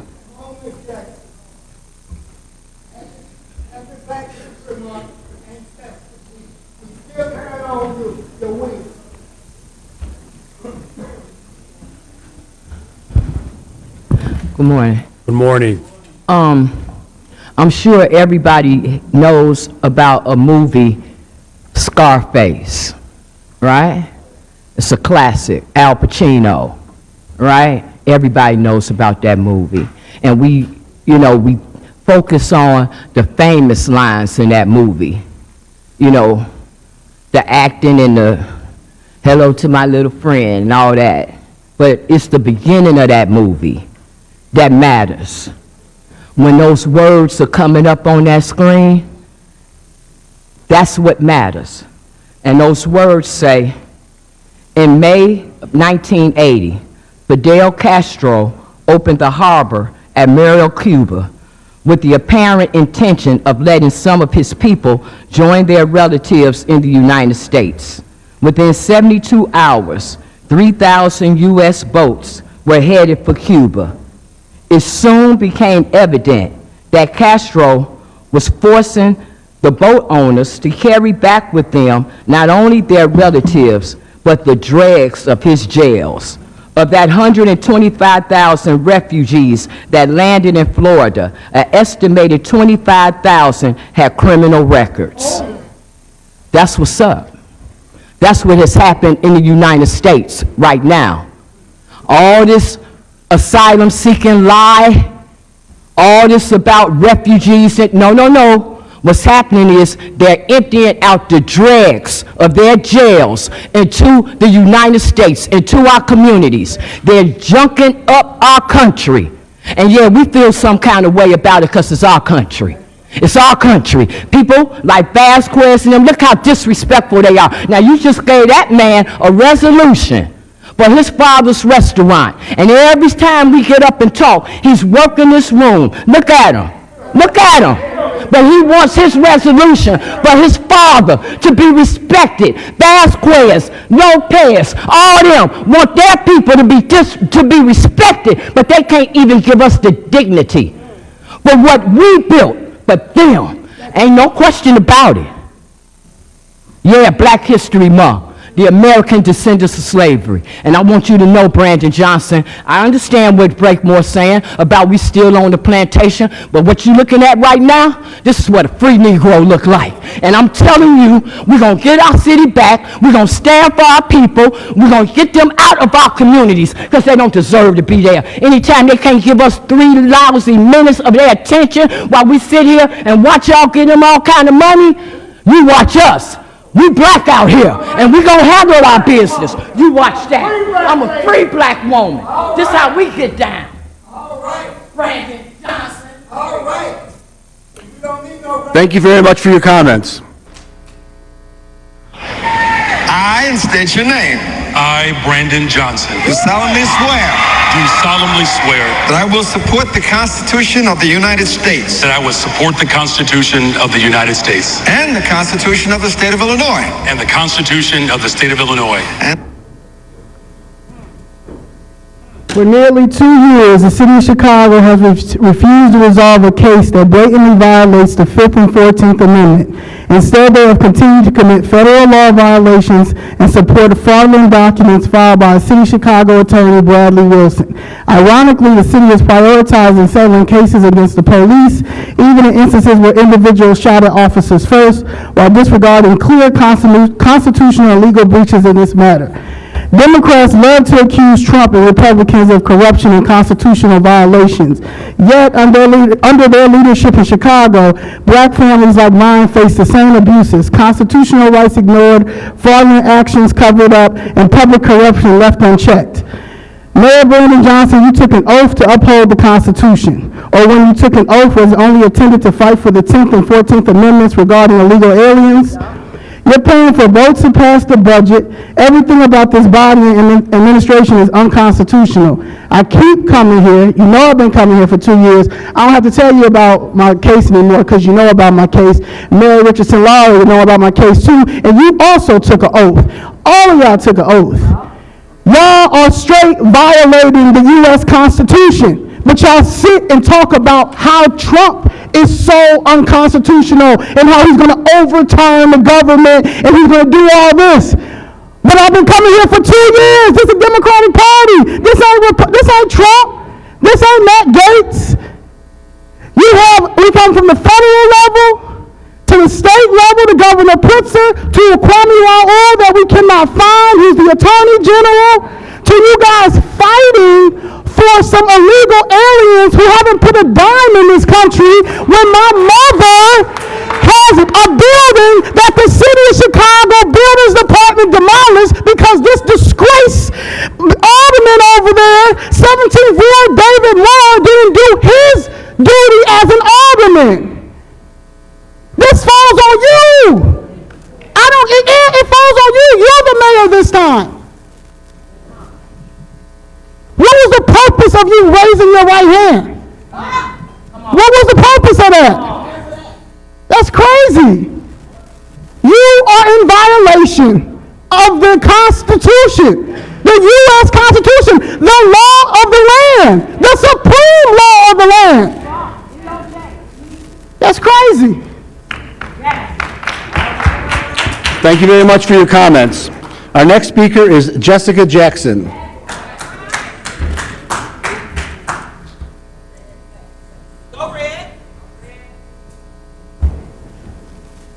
Now, before you get offended and try to stop me from saying what I'm going to say, you're a biblical person, so you say, just like I am. The Bible speaks of stupidity. The Bible says that the children of Israel were a stupid, stubborn, stiff-necked people. That was the reason why they couldn't get out the wilderness. The stupidity of this administration, the stupidity of this administration to think that we don't know any better than to know that you all are going to pass that budget with all those tax increases. The stupidity to think that we don't know that you all could have corrected this stuff a long time ago. The stupidity to think that you all could come with this type of cut, this type of recommendation, and not come with the true accounting of how much money was spent on these illegals. You all have yet to be transparent with that. That's the biggest financial downfall of the city. Yet, there has not been any type of audit, any type of financial accounting for illegal immigration. It is stupidity of this administration to think that we did not know the other day at the budget meeting when they had the law department here, that key members of the law department that sit in here every day, like that Levine, like that other one with the glasses, to think, Mary Richardson, Lori, that you really could make us try to think that the city and the county are so different, so separate, that they don't intertwine with one another, especially when it comes to public corruption. For you to insult people like that. For you all to think that we believe that you did an 800 survey of voters that made you all step back and look at what you were voting on when we stood at this mic and I told you that if you voted wrong for money, we was coming for them seats. That's where it came from. Not from no fake 800 people. So now, we're going to continue with what we started. Make you famous Friday. Until you all get it through your thick heads that we're not playing. Afro Elite pulled the name yesterday for Michelle Harris. And she can sit there and rock like she don't hear it. But everybody knows when you hear your name, it triggers something inside of you. Tune in, 6 o'clock on Zoe Lee, Leigh, YouTube. We're going to make you famous, Alderwoman Michelle Harris. Thank you very much for your comments. Our next speaker is Osiris King. Go Red. Go Red, Chicago Red.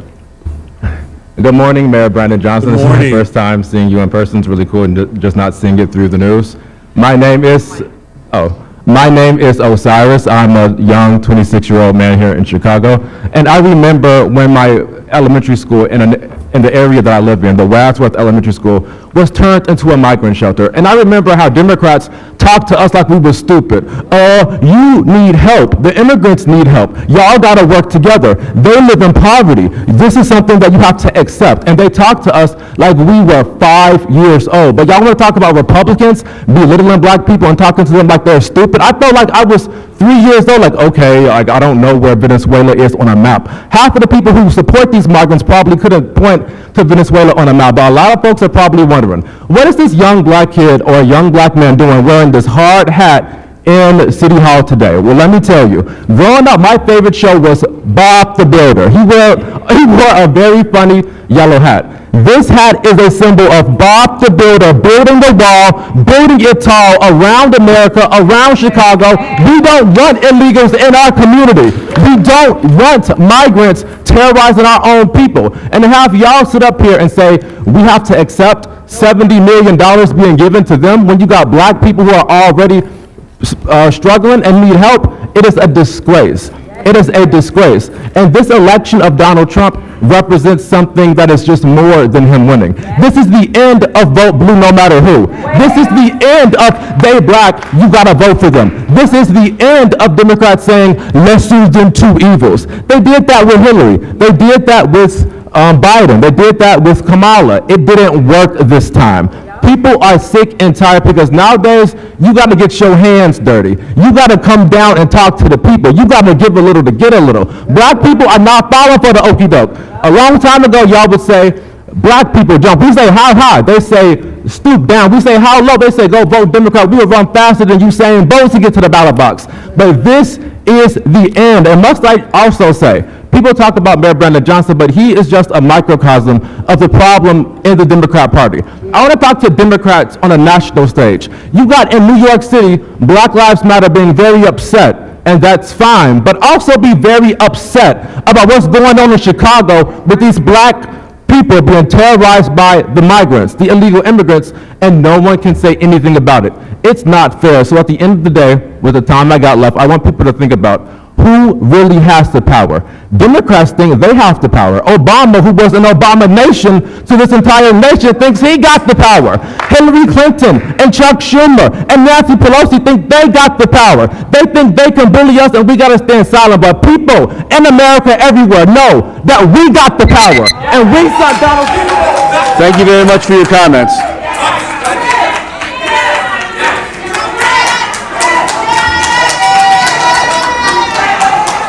Thank you very much for your comments. Our next speaker is More Real News. Our next speaker is More Real News.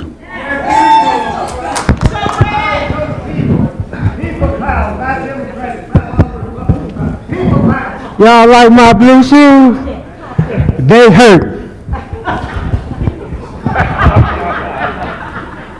Because that's all you Democrats been giving is pain. I came down here a little bit at the same time as Zoe, Miss Jackson, and I've been homeless.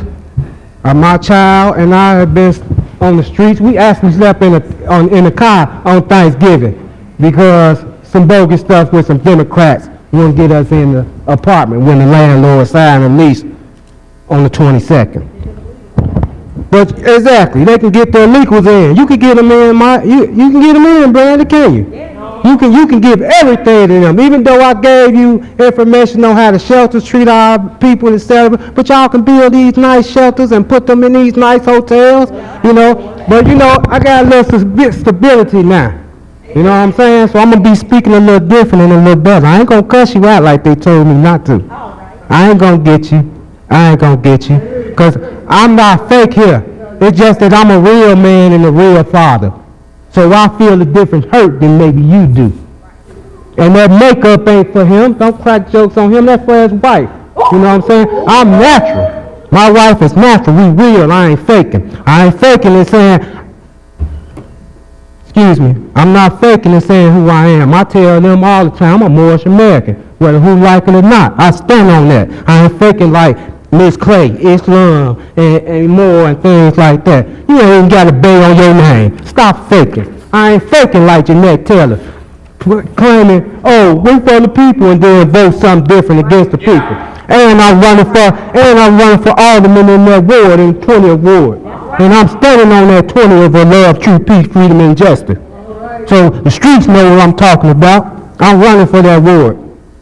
A real man, a real person for the community. A real person that y'all know came for nothing.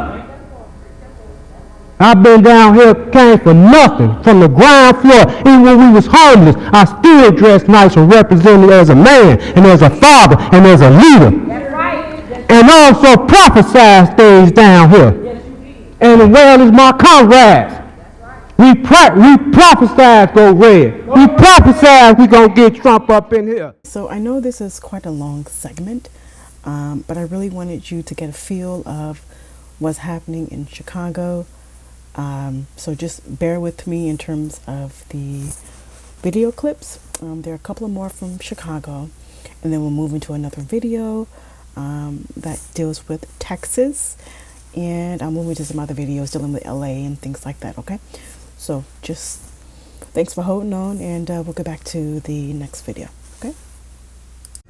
Now, to align yourself with somebody who's obviously a one-term mayor, if he even makes it that far, you better be worrying about your job. You better be worrying about your longevity, because we're going to vote, and we're going to get you out, because you ain't doing right by us. That's what time it is.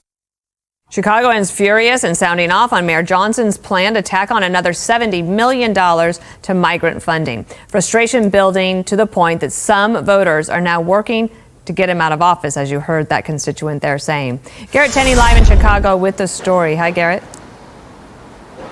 Yeah, Dana, good morning to you. This migrant issue has become an Achilles heel for Mayor Brandon Johnson, so much so that there are now multiple efforts underway to vote out Democrats and the mayor. We saw that yesterday at the city council meeting where several groups of black voters showed up wearing red shirts with the words "No More Blue, Go Red," and "Turn Chicago Red."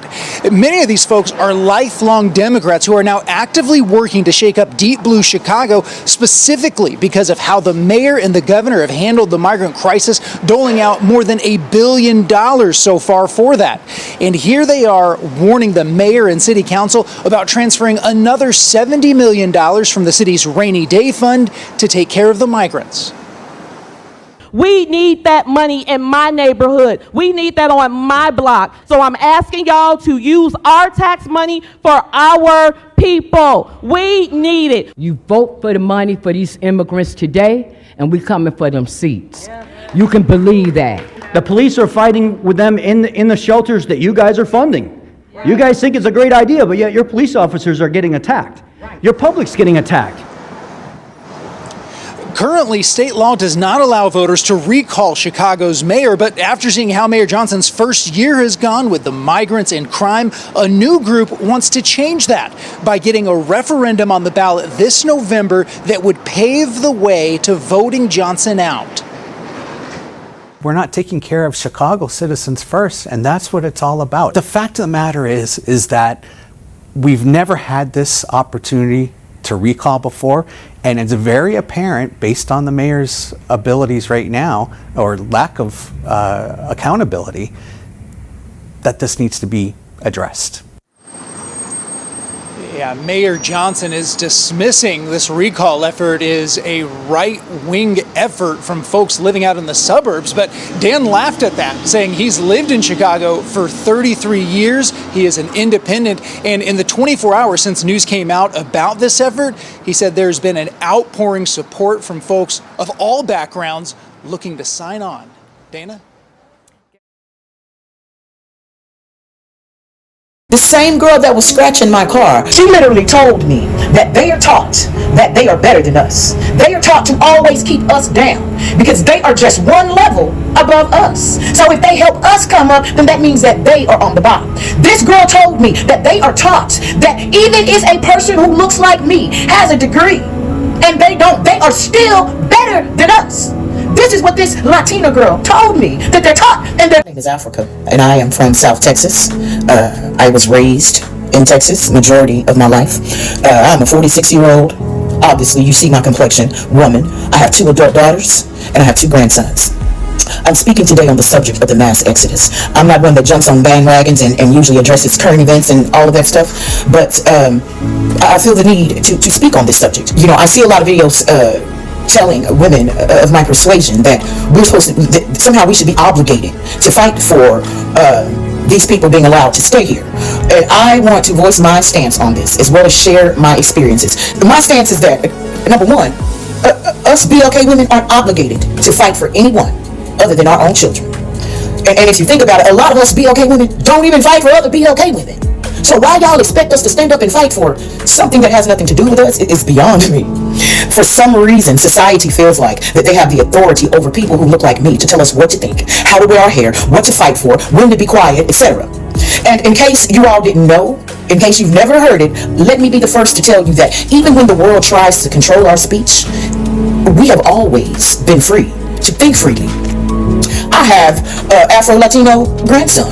My mother was born and raised in Harlingen, Texas, which is a hop, skip, and a jump from the Mexico border. My mother spoke fluent Spanish, so did my father. I have a brother who's half white but looks Hispanic. And he gets doors open to him because they think that he is one of him. In this area that I live in. Let me interject here. She is 100% correct. If you have a Hispanic last name, I have a relative, male relative, and his last name is Hispanic, but you know, that side of his family is from Belize, okay, so they're black, right? He gets in, just like that. The interview. But once they see him, it's a different story. He either doesn't get the position, okay, or he gets the position and they make it extremely hard for him, or they do things to get him kicked out. Okay? That's the kind of stuff that they do.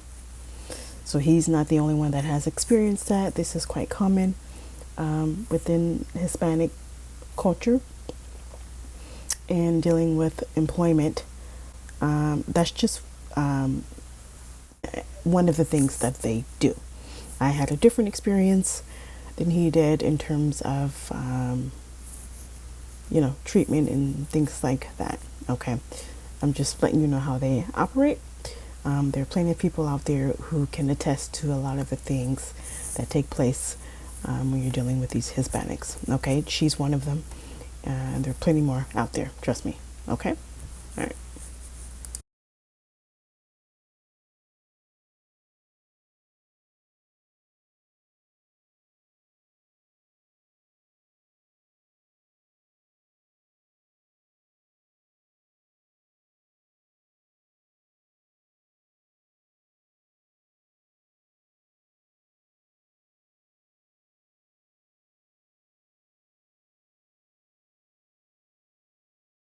It's predominantly Hispanic. The Hispanics here run things like the YT people normally do, in the rest of the country. But, I have a brother, like I said, he gets opportunities, and he's told me, they think that he's one of them. So he gets doors open to him that would normally be open to him if he was just a tad bit darker. I had an incident where I got fired from a company. They fired me because I was the best. They fired me because I went beyond quota, because they saw that the production levels that they had laid out were subpar. And so the Hispanic women who were in management in that job came together and came against me to get me fired. And I got fired. So I filed a complaint with the EEOC. I sued. They settled. I can't speak about the name of the company. I'm not going to do that. I said I had a neighbor. I got a brand new car. And this girl, who was not born here, mind you, would scratch up my vehicle. I went through all kind of stuff. I'm the only BLK woman in this section of the apartments that I live in. None of those people went to management and spoke on my behalf. None of those people stood up for me. They all thought it was funny as they destroyed property that I worked for, that I didn't ask anybody for. 25 years ago, in my early 20s, I was a dancer. And us BLK women, we used to go down to the valley, down to the cities close to Mexico, to dance, because they liked our kind of women, because they were rare. We would go down there, to work, because we were a rare commodity to them. And they would be willing to spend all kind of money on us as long as we were willing to be their playthings. But when it came to actually wifing some of us, or standing up for some of us, or even opening other doors for more positive opportunities, no, that didn't happen. Let me back up. The same girl that was scratching my car, she literally told me that they are taught that they are better than us. They are taught to always keep us down, because they are just one level above us. So if they help us come up, then that means that they are on the bottom. This girl told me that they are taught that even if a person who looks like me has a degree and they don't, they are still better than us. This is what this Latina girl told me that they're taught in their communities. You expect us to stand up and fight for your cause, knowing that your cause will keep us on the bottom, knowing that keeping you ahead, uplifting you, will keep us down. Old folks used to say, you got to take the good with the bad. And I see all these so-called minorities and people of color that when they came here, y'all jumped on the bandwagon of keeping us down. Y'all thought it was funny and cool to disrespect us. Y'all can disrespect, adopt, appropriate, and even annihilate our culture. But we can't even study y'all's for any reason without y'all turning up y'all's noses at us. Like I said, my mom, my dad, and my grandma spoke fluent Spanish. One day my mom was in the store buying something, and she pulled out her money out of here, because that's where she would keep her money. And these two Latina women started speaking in Spanish and laughing and talking about her, talking about where she keeps her money. She turned around and told them in Spanish, because I left my purse in the car. They looking all crazy and looking crazy and mad at her. And some of them getting mad because you speak the language. So y'all can do everything when it comes to our culture. But for whatever reason, we choose to learn certain things so that we can survive, so that we can protect ourselves, so that we can know when we are in danger. Y'all look down upon us. Hispanic people, Latino people, y'all have a whole country and family and friends that look out for each other. Some of y'all even have told us, if we don't like being at the bottom of the barrel, then go back to Africa. First of all, most Africans have jumped on that bandwagon with the world and look down upon us Blk Americans too. We as a people have been so downtrodden that we can't even trust our own. But even more important to mention is the fact that this is our land. We built it. Yet if we ask for help, we're told that we're lazy. We're told to pull yourself up by your own bootstraps, knowing damn well that somebody has stolen our shoelaces and our boots. Latino people talk about how y'all stick together and black people don't. Y'all heard y'all say that? It's true. It's true. But y'all love to talk about that. Y'all love to put that in our faces. Keep that same energy. Stick together on that concept. Continue to stick together and expect us to not to stick together. Like y'all have been speaking into the universe this whole time. See, because I ain't got no abuela that I can call. I ain't got nobody, even if there's nobody sending money home to me. We don't have any of that. All we got is us. Not even us. All we got is the Most High individually. That's all we got. That's all I got. Let me say that, because all I can do is speak for myself. That's all I got. I can't even call people who I share DNA with. All I have is the Most High. Listen to what you're asking us to do. We shed blood and tears for meager rights and freedom that we have, and the majority of the world feels like it's okay to belittle our struggles. Y'all for reparations for the ish people. Y'all co-sign that. But with us, y'all quick to say get over it, or nobody alive these days were enslaved. You know, science about 12, 13 years ago has just admitted, because they've been knowing, I say admitted for a reason, that memories are passed down. That's right, look it up. Memories are passed down. So we inherited our ancestors' struggle. We inherited their memories of being heinous things being done to them. We inherited that hurt.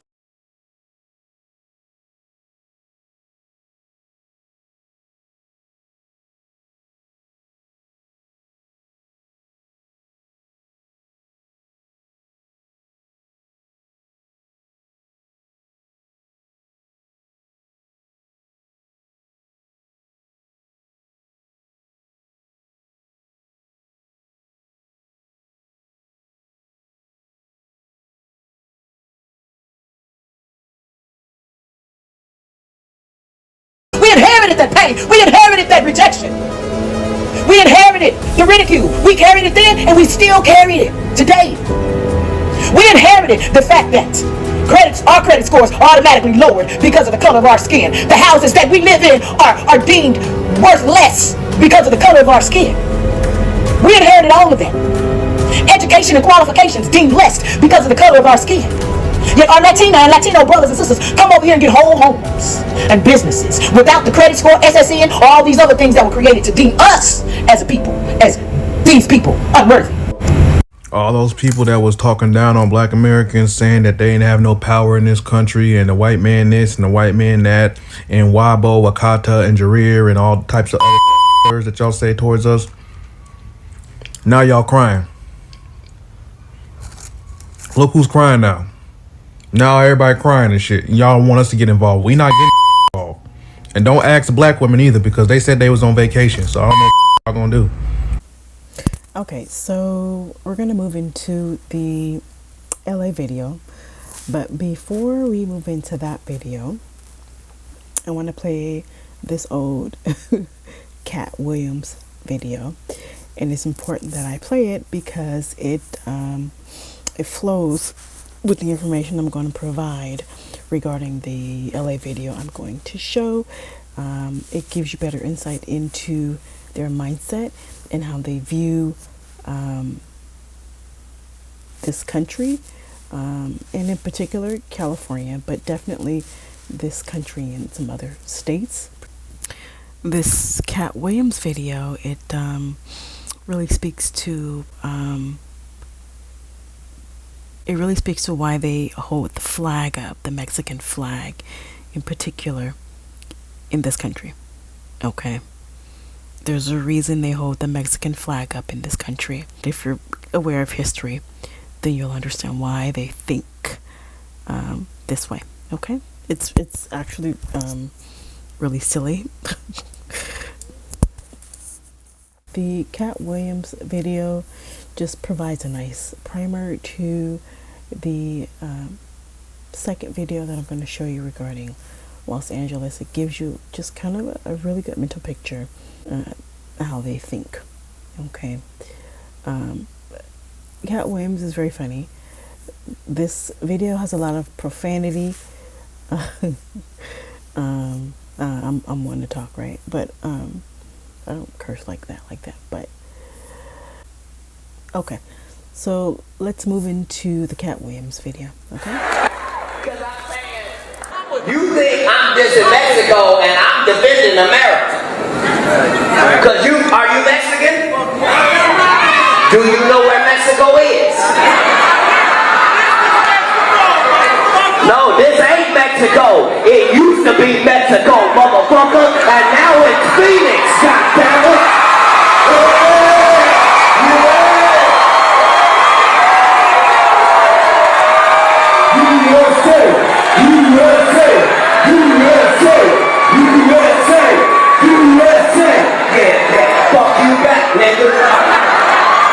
I bet you don't leave here and go to Mexico, motherfucker. Go get you some chicken speech. I'll put you cabrón.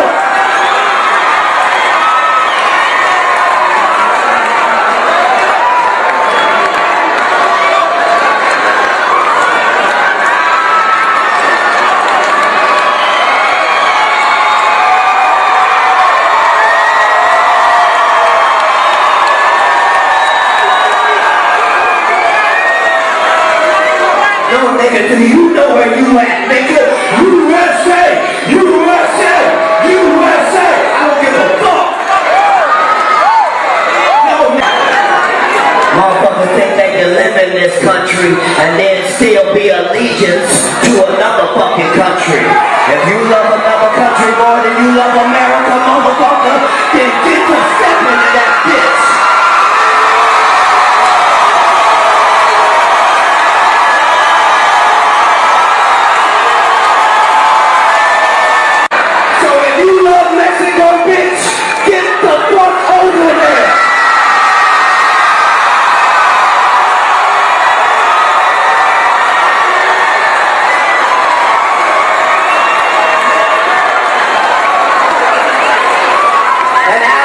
Mexican American homies, Viva la Revolución!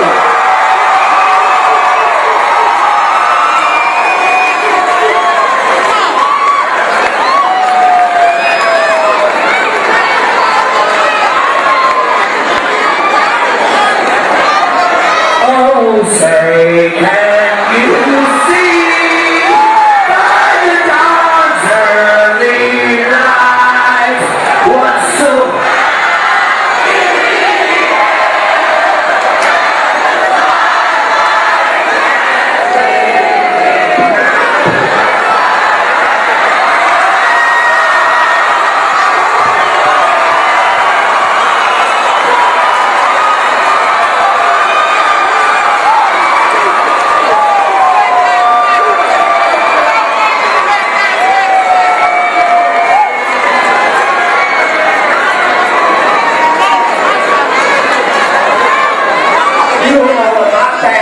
for this country, bitch.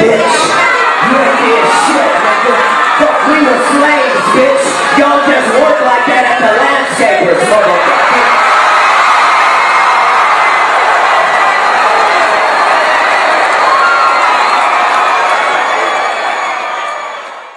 Okay. Okay.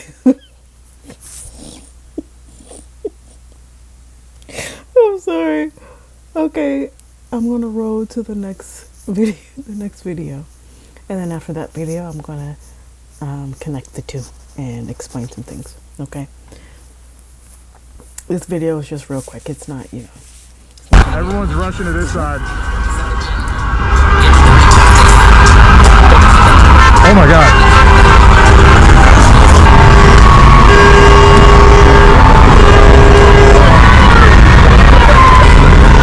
Yeah, people are getting off the freeway now. Today. Is that the news? Sunday, downtown LA, not a car in sight on the 101 freeway. Folks, how are we doing? Welcome back to the channel. It is a beautiful Sunday afternoon out here in LA. We're doing some riding. on the e-bike today. It's like day 3 or 4 riding this bike, still getting the feel for it. Today we continue the process of just seeing what's good, seeing what's bad. There is a protest of sorts, I think, going on in LA. I'm not exactly sure. We may swing by that, but ultimately we're just doing some free riding. So let's see how the day goes. Of course, if you haven't gotten involved yet, hicksfam.com, top link in the description. I am giving away an e-bike that runs through till March 31st. If you want to enter for a chance to win that, all the details are over there. Anywho, we got a little bit more traffic than we usually do on a Sunday, so that makes me intrigued as to what could be going on up here. I actually have no idea, so we're about to find out. From my Twitter news sources, it seems to be something going on directly up this road in front of us, so let's find out. Can we take a second to talk about how insane the beginning of 2025 has been, though? It's like, geez, man, we have not had a break. Every day, it seems like there's some more wild stuff happening. And today's probably no different. I guess we're going to see. I mean, I may have missed the entire thing. It may already be over, whatever the protest is. But I do see a helicopter flying somewhat low over there. So that's where we're going to start. Okay, looks like we can go this way, actually. The sheriff out streets are packed. You never see this street looking like this on a Sunday. Let me just go ahead and say that. It is extremely crowded. So definitely tells me something's going on. I do see a helicopter. I think the yellow and green helicopter is the sheriff, if I'm not mistaken. So oh, look at this sight, dude. What the hell? This is something you never see. Look at that guy who got through. Sunday, downtown LA, not a car in sight on the 101 freeway. Yeah, this is a sight you'll never see. Look at these guys. Look at these dudes. Yeah. I didn't notice they're locked in, bro. Oh my God, what's going on? Look at all these people. Gotta get across this road. This is gonna be the ultimate game of Frogger right here. That's what we do, though. Oh my God.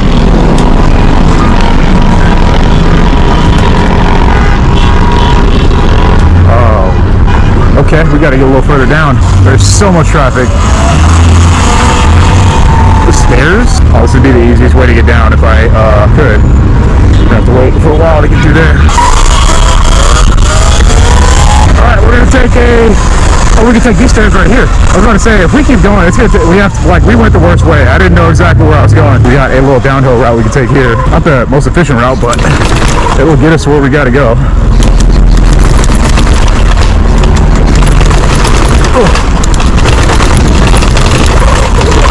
Oh yeah, that works. Whoa, this is a huge turnout. I didn't know this was a gigantic protest like this. It is genuinely packed. I'm gonna stop at all these side cutouts. See what we can see. There goes those mini bike kids. Like, they're going the other way, bro. He's just bro, they got the freeway to themselves. I'm not going down there because I'm making a YouTube video. Yeah, if I did, you guys will never know because I ain't putting that in this video. Yeah, that is what we ain't gonna do. Look at them, bro. They're just ripping.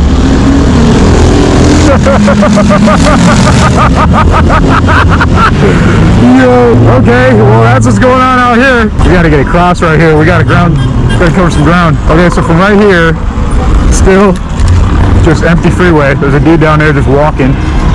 We gotta get further to the mix. Let's go, folks. Let's go. Look at the lineup. People, this is not parking, by the way. People are just parked here.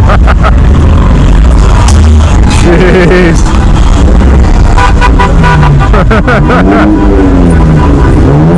Alright, still nothing really right here. I think they may have cleared out the freeway, as a matter of fact. These streets?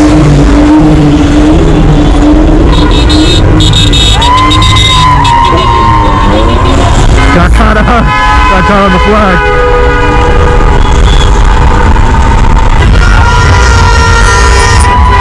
Crazy. Right, we gotta get around. The problem is I want to go this way, and it's all like a one-way in the opposite direction that we should be going. Alright, we're gonna put the phone up. I got a little Instagram clip. Let's lock back in on getting some footage. So there's a big overall protest there down on the freeway. Oh, okay. I didn't know they're actually on the freeway. That's pretty wild. Yeah. This is one of I mean, it's not like you ever really have much of a hard time riding gas bikes in downtown. But let's see if we can get a shot.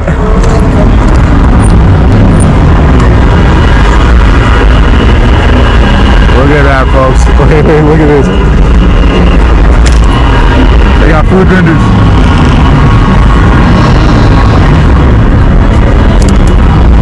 See what party they got going on down here.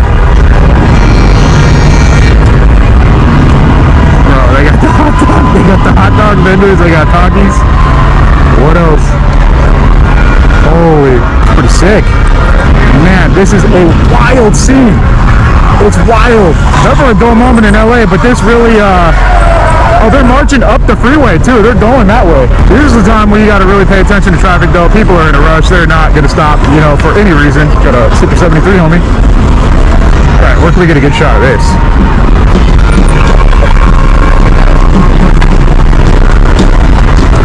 People still got to stay aware of the situation out here.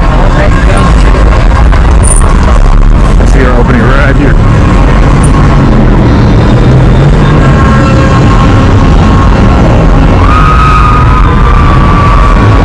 Let's go pulling in.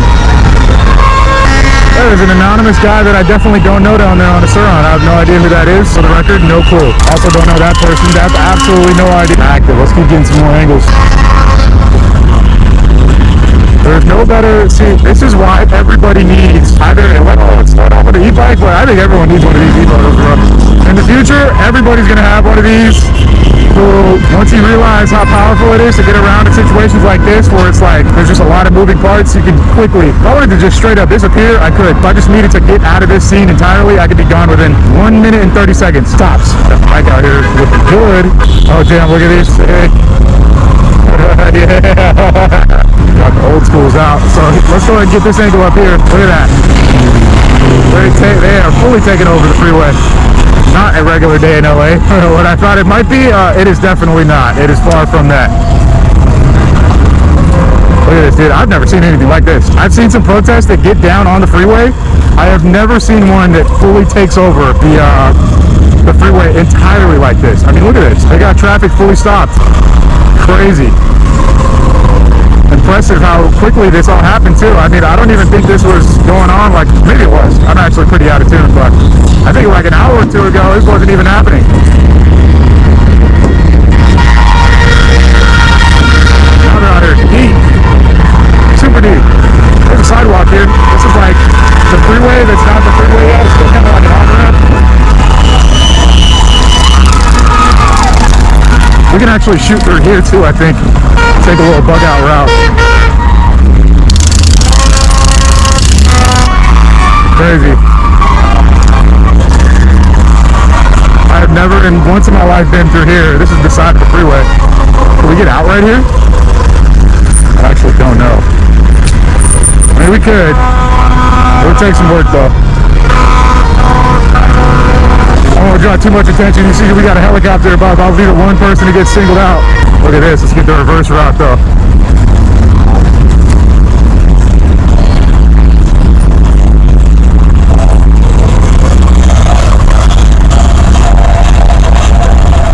Crazy. Something's burning. Uh-oh. Looks like something's on fire. Maybe.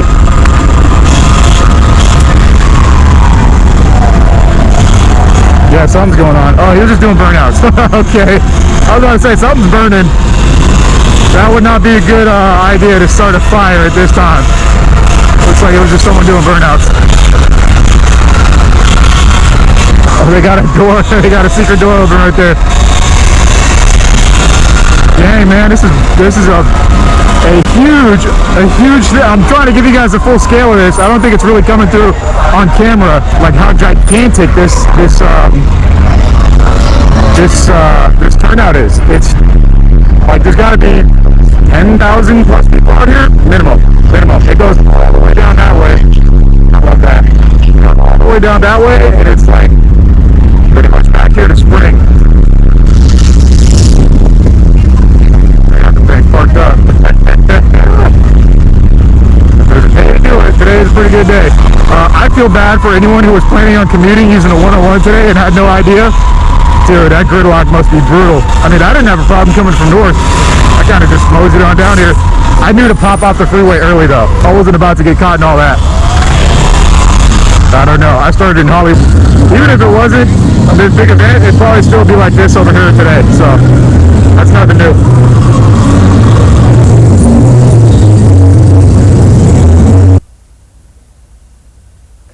Okay, so as you saw in the video, they were holding their, carrying their flags, the Mexican flag. I think there was, I'm probably going to butcher this, but there was the Mexican flag, and I think maybe the El Salvadorian flag out there. I'm not sure, but definitely the Mexican flag. And if you notice in the Cat Williams video, the guy was like, this is Mexico. No, Cat Williams at the time was in Phoenix, Arizona. Okay. But, of course, if you know history, at one point, Phoenix, Arizona, California, certain states were part of Mexico for, maybe a couple of decades or so. They're holding up those flags because they think that this country, the country belongs to them. That's why they're holding up the flags. That's why. They're holding up the flags because they think the country belongs to them. That's how delusional they are. That's how brainwashed they are. They think this country belongs to them.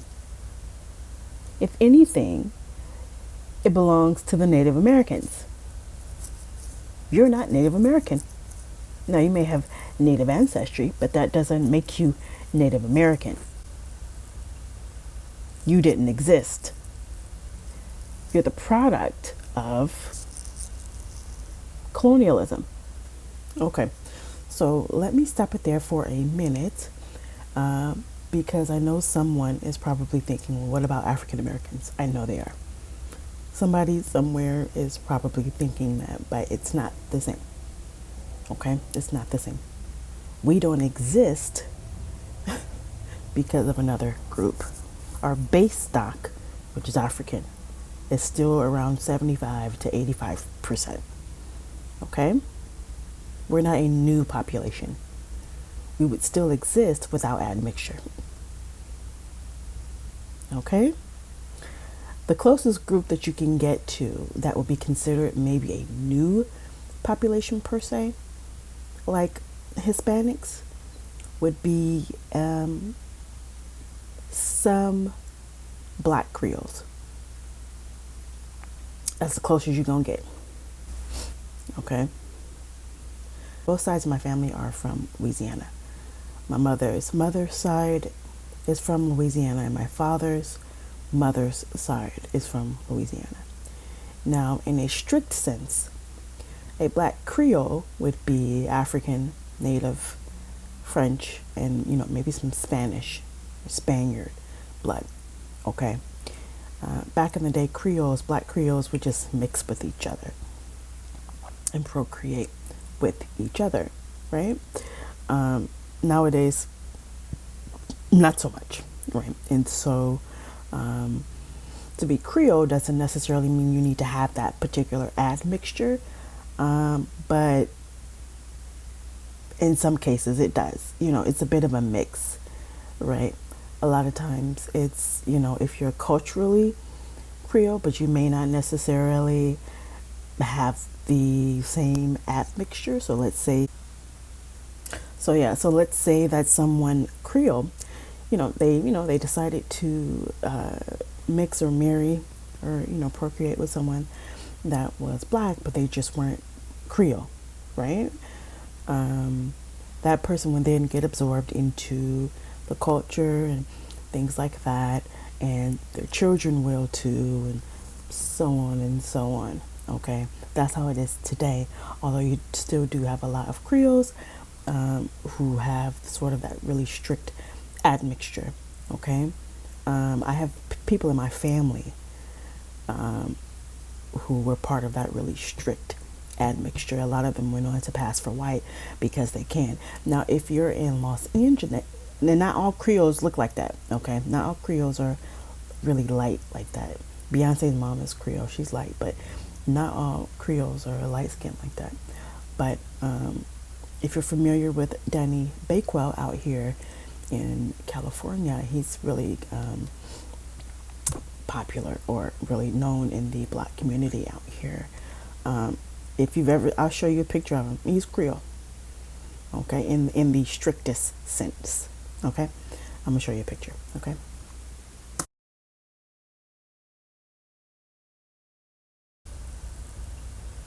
You didn't exist. You're the product of colonialism. You're not indigenous to anything. On top of that, Mexico lost the war and you got paid. That's the end of that. It doesn't belong to you. You didn't do anything to build this country. We did. Africans built this country, not Hispanics and not Native Americans. Yeah, so that's how they think. They think they're Native American. I told you earlier that they like to switch between European ancestry and Native American ancestry. These are very confused people. What they like to do is simply hijack and try and stake claim to lands that they were never native to. To be indigenous means that you were here first, that you settled the land first, or at least you were one of the populations that arrived during my, migratory periods of time back in BC time and things like that, in AD time, where you migrated. You were one of the first to migrate. What you have here are a group of people brought about through colonialism. They are the progeny of colonialism, claiming indigenous heritage, trying to stake a claim on territory and things like that, simply because they share Native ancestry. That's it. That's it. The majority of these people have a lot of infighting. Let me give you an example, right? Mestizos, who are generally, although not always, have significant amounts of, okay, let me put it like this. A lot of Hispanics classify themselves as mestizos, right? Mixed, basically, right? Doesn't matter the amount of the percentage or anything like that. So they don't deal in percentages, really. Okay. Mestizos, majority of them categorize themselves as mestizos, right? So that can mean you can be majority European blood, you can be majority Native American blood, you can be 50 and 50, whatever, right? And there's also African DNA mixed in all of that, and even some Asian genetics as well, in terms of like East Asians, I believe. Okay, so they're a big hodgepodge. So what they end up doing is they like to hijack actual indigenous Native American history, right? Just because they share ancestry. Okay? That is what they do. Now, I'm not sure how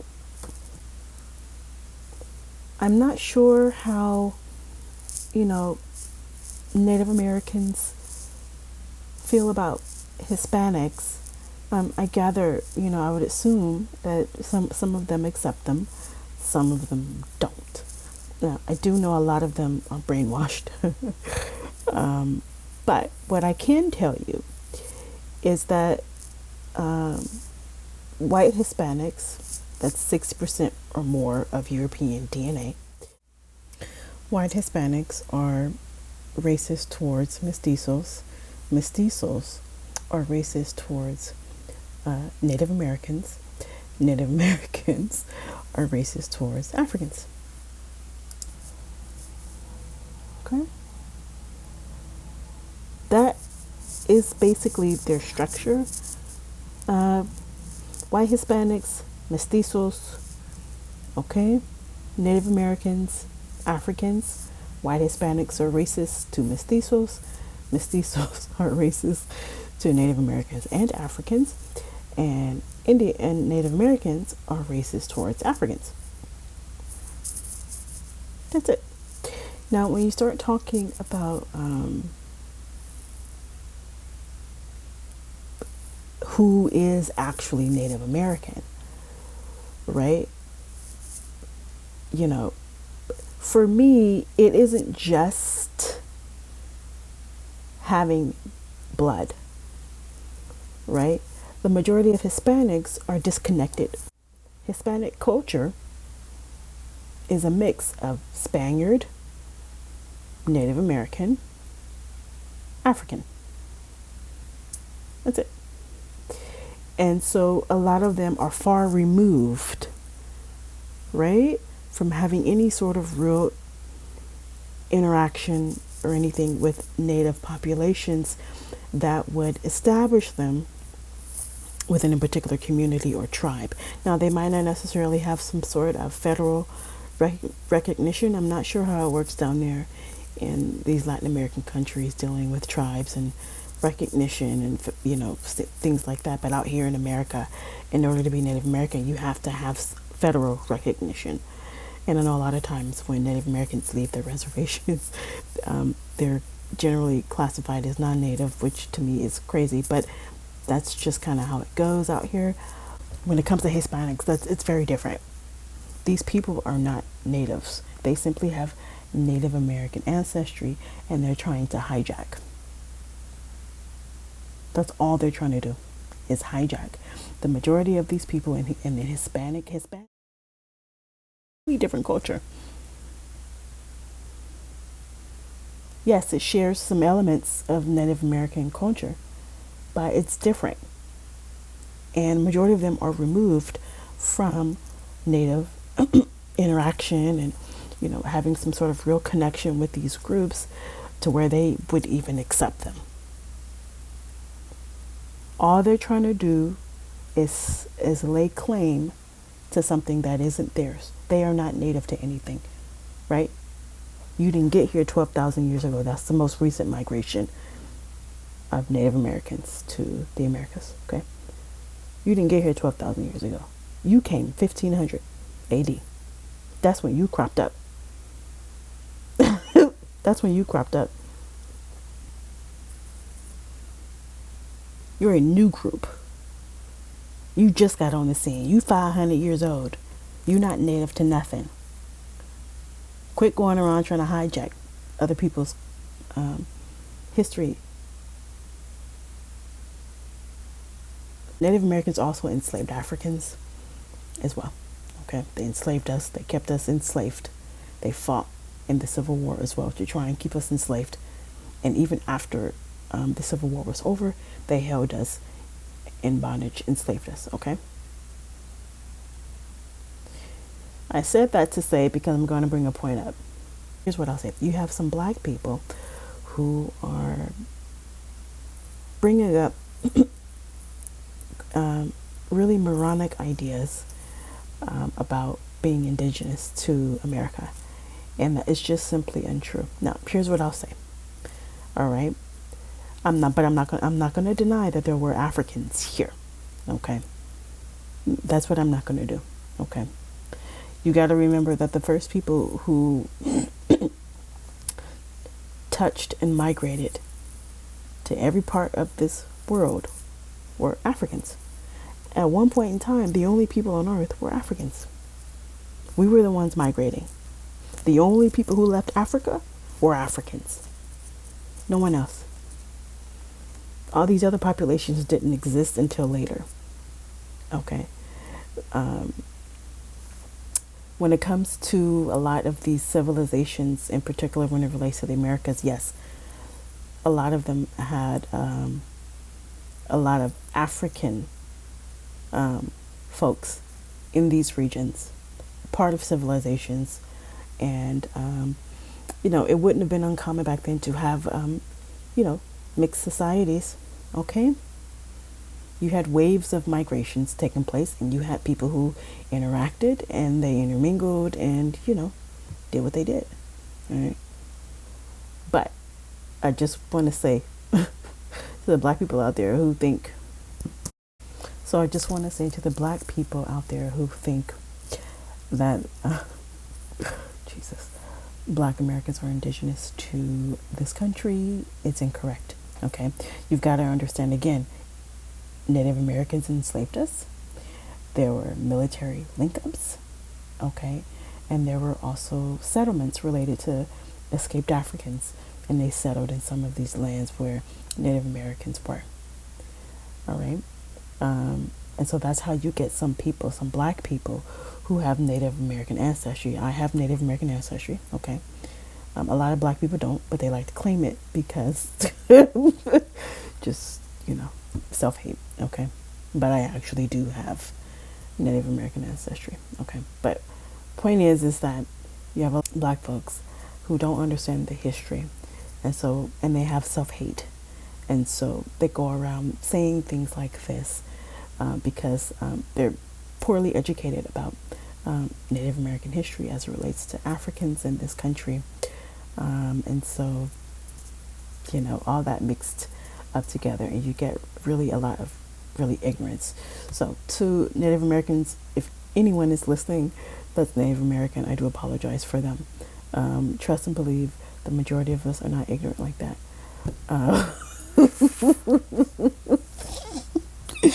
Okay. But again, I'm not going to deny that there were Africans here. Okay. The truth is that Africans were here. They migrated here, but by the 15th century or so, they were over. Okay, it was done. Okay, so that's that. Okay, so that's the end of that. I just wanted to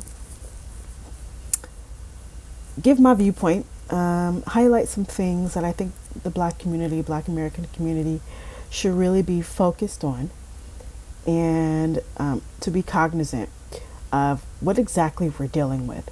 Because if you don't live in a state where they are predominantly the majority, or if you don't live in a state where they are, neck and neck with you in terms of population size, you won't understand. And this is me and other people trying to warn other black people in all these states, other states that don't have the same amount of experiences that we have with them. This is what's going to happen, okay, to you, because they're here to displace you. That's what they're here for. And if you remember in the video with the lady who mentioned from Texas, she mentioned that the Latina woman mentioned to her that they're taught that they're better than black people, even if someone black has a degree, this, that, and the other, right? They're taught that. That's in their culture. That's not something isolated. They're all taught that. That's why Afro-Hispanics are treated the way they're treated in those countries. They come here with that same mindset.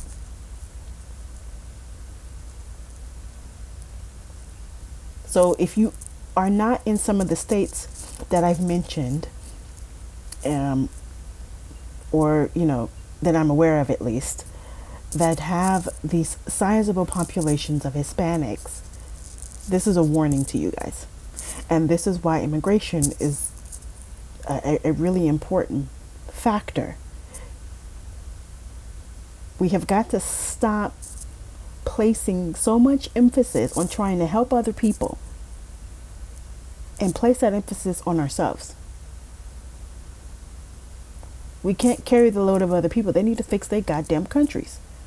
They need to fix their countries, period. And quit coming over here, benefiting off Black Americans, who they like to call lazy. But they didn't do nothing to build up their country. They got all this hard work ethic. but haven't used it in their own countries. Okay? We built this from scratch. We didn't have a pot to piss in. We fought. So, you know, I'm going to end it here, and I hope you enjoyed the video. I know it was lengthy with some sections, but I really wanted you to get a feel of exactly the energy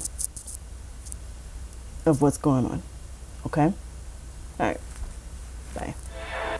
The greatest enemy of the United States is the Democrat Party and those who support it. Trump Latinos!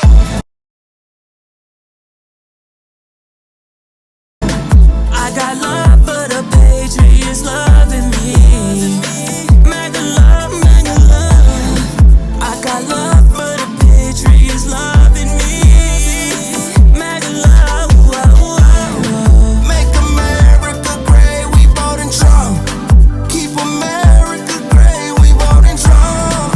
I got love for the Patriots loving me. Mega love, mega love, mega Got pure cocaine in Biden's house. Found a dead body in Obama's house. Male prostitute in Pelosi's house. Why the FBI at Big Trump's house? You know the Clinton house got servers in it. Mar-a-Lago got servers in it. With them 2 servers, that's a big dip. We know that Trump won. Can I get a witness? I got love for the Patriots loving me. Mega love, mega love. I got love for the Patriots loving me. Mega love, whoa, whoa. Make America great, we voting Trump. Keep America great, we voting Trump. I got love for the Patriots loving me. Mega love, mega love, Burn Trump Latinos out your speaker. Shout out Mike Johnson, the people speaker. War and blood in the Middle East. Bring Trump back in 30 days, there'll be peace. At night, we pray for you. The more they attack, we support you. If you're voting for Trump, give me a call, boo. If you ain't registered, then baby, I'll show you. Immigration's a privilege, not a right. Put the safety of Americans first, alright? Trump 2024, yeah, you know. Joe and the whole, they gotta go. I got love for the Patriots loving me. Mega love, mega love. I got love for the Patriots loving me. Mega love, whoa, whoa. Make America great, we voting Trump. Keep America great, we voting Trump. I got love for the Patriots loving me. Mega love, mega love, mega Trump love. Latinos, you know we still praying for world peace. I guess I'm MAGA. Put Trump back in the White House. We all know that Biden doesn't negotiate with the terrorists. He finances them. Trump 2024.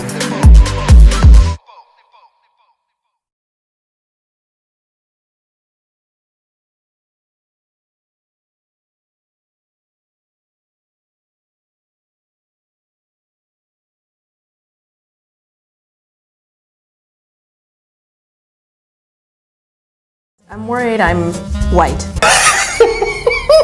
Oh, I already saw a number I don't like. Which yo. one? Oh my god, I'm not white. Like at all. Oh, thank god. Are you even Latina at this? I'm kidding. Who's gonna tell her? Oh, I know.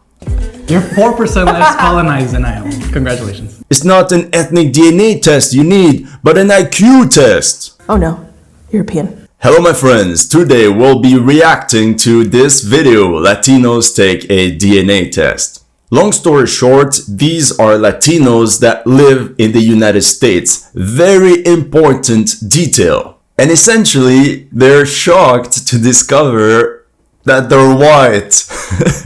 And for this video, I got the nice Papi Cubano trim. I don't want to spoil you more than that, so are you ready? Let's go! Finally, to find out if I'm 100% Puerto Rican. What? What does that even mean? 100% Puerto Rican? Oh man, you're gonna be disappointed. Do you even know what an ethnic DNA test does? I really hope that I get full 100% Mexican, 100% Mexican. If I don't get 100% Mexican, I'm gonna be sad. And here's someone else that is about to be shocked. Unless you look like this. How can you expect 100% Mexican native? I don't think anyone in the production team actually bothered to tell them how an ethnic DNA test actually works and what results to expect. Mexican or Latino is not a race. For example, all the people you can see here are Mexican, born in Mexico, Mexican culturally, Mexican passport, whatever you can think of. As you can see, 50 shades of skin color. But what binds Latinos together is not race, but the fact that they all speak Spanish. Hispanohablantes, aka a result of Spanish colonization. I'm from the DR and Sri Lanka, so like there's some black in there. Check out the big brain on bread.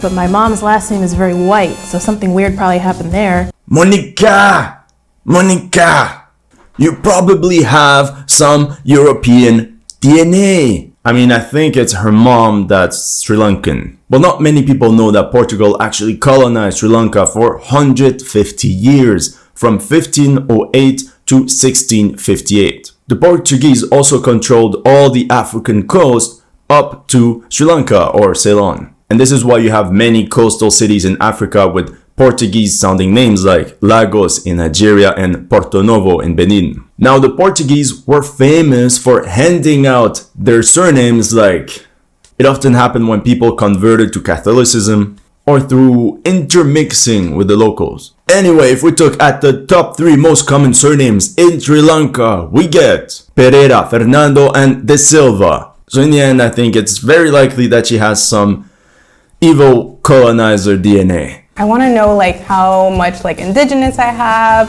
That's like the main thing I want to know. Ah, Vanessa, Vanessa, you seem to be the smartest in the group. Not only because he completely laughed at the Mexican dude when he expected 100% Mexican results. 100% Mexican if I don't get 100%. But also because the main reason she's doing this test is to know how much indigenous ancestry she actually has. And that's very smart because DNA tests are exactly good at that. With high confidence, they can detect from what continent you're from. After that, let's be honest, the lines get very blurry. Anxious! I don't know what I am! I'm having an identity crisis. Carolina, yo soy tu padre. I'm nervous. I'm very nervous. I'm worried I'm white. I'm worried I'm white. No shame at all. Just imagine the public outrage if a white person said, "Oh my god, no, I hope I'm not black." Oh my gosh, I'm 71.9% European. Hey! Haha, what a loser. You're white. Guess who's lame? Oh my god.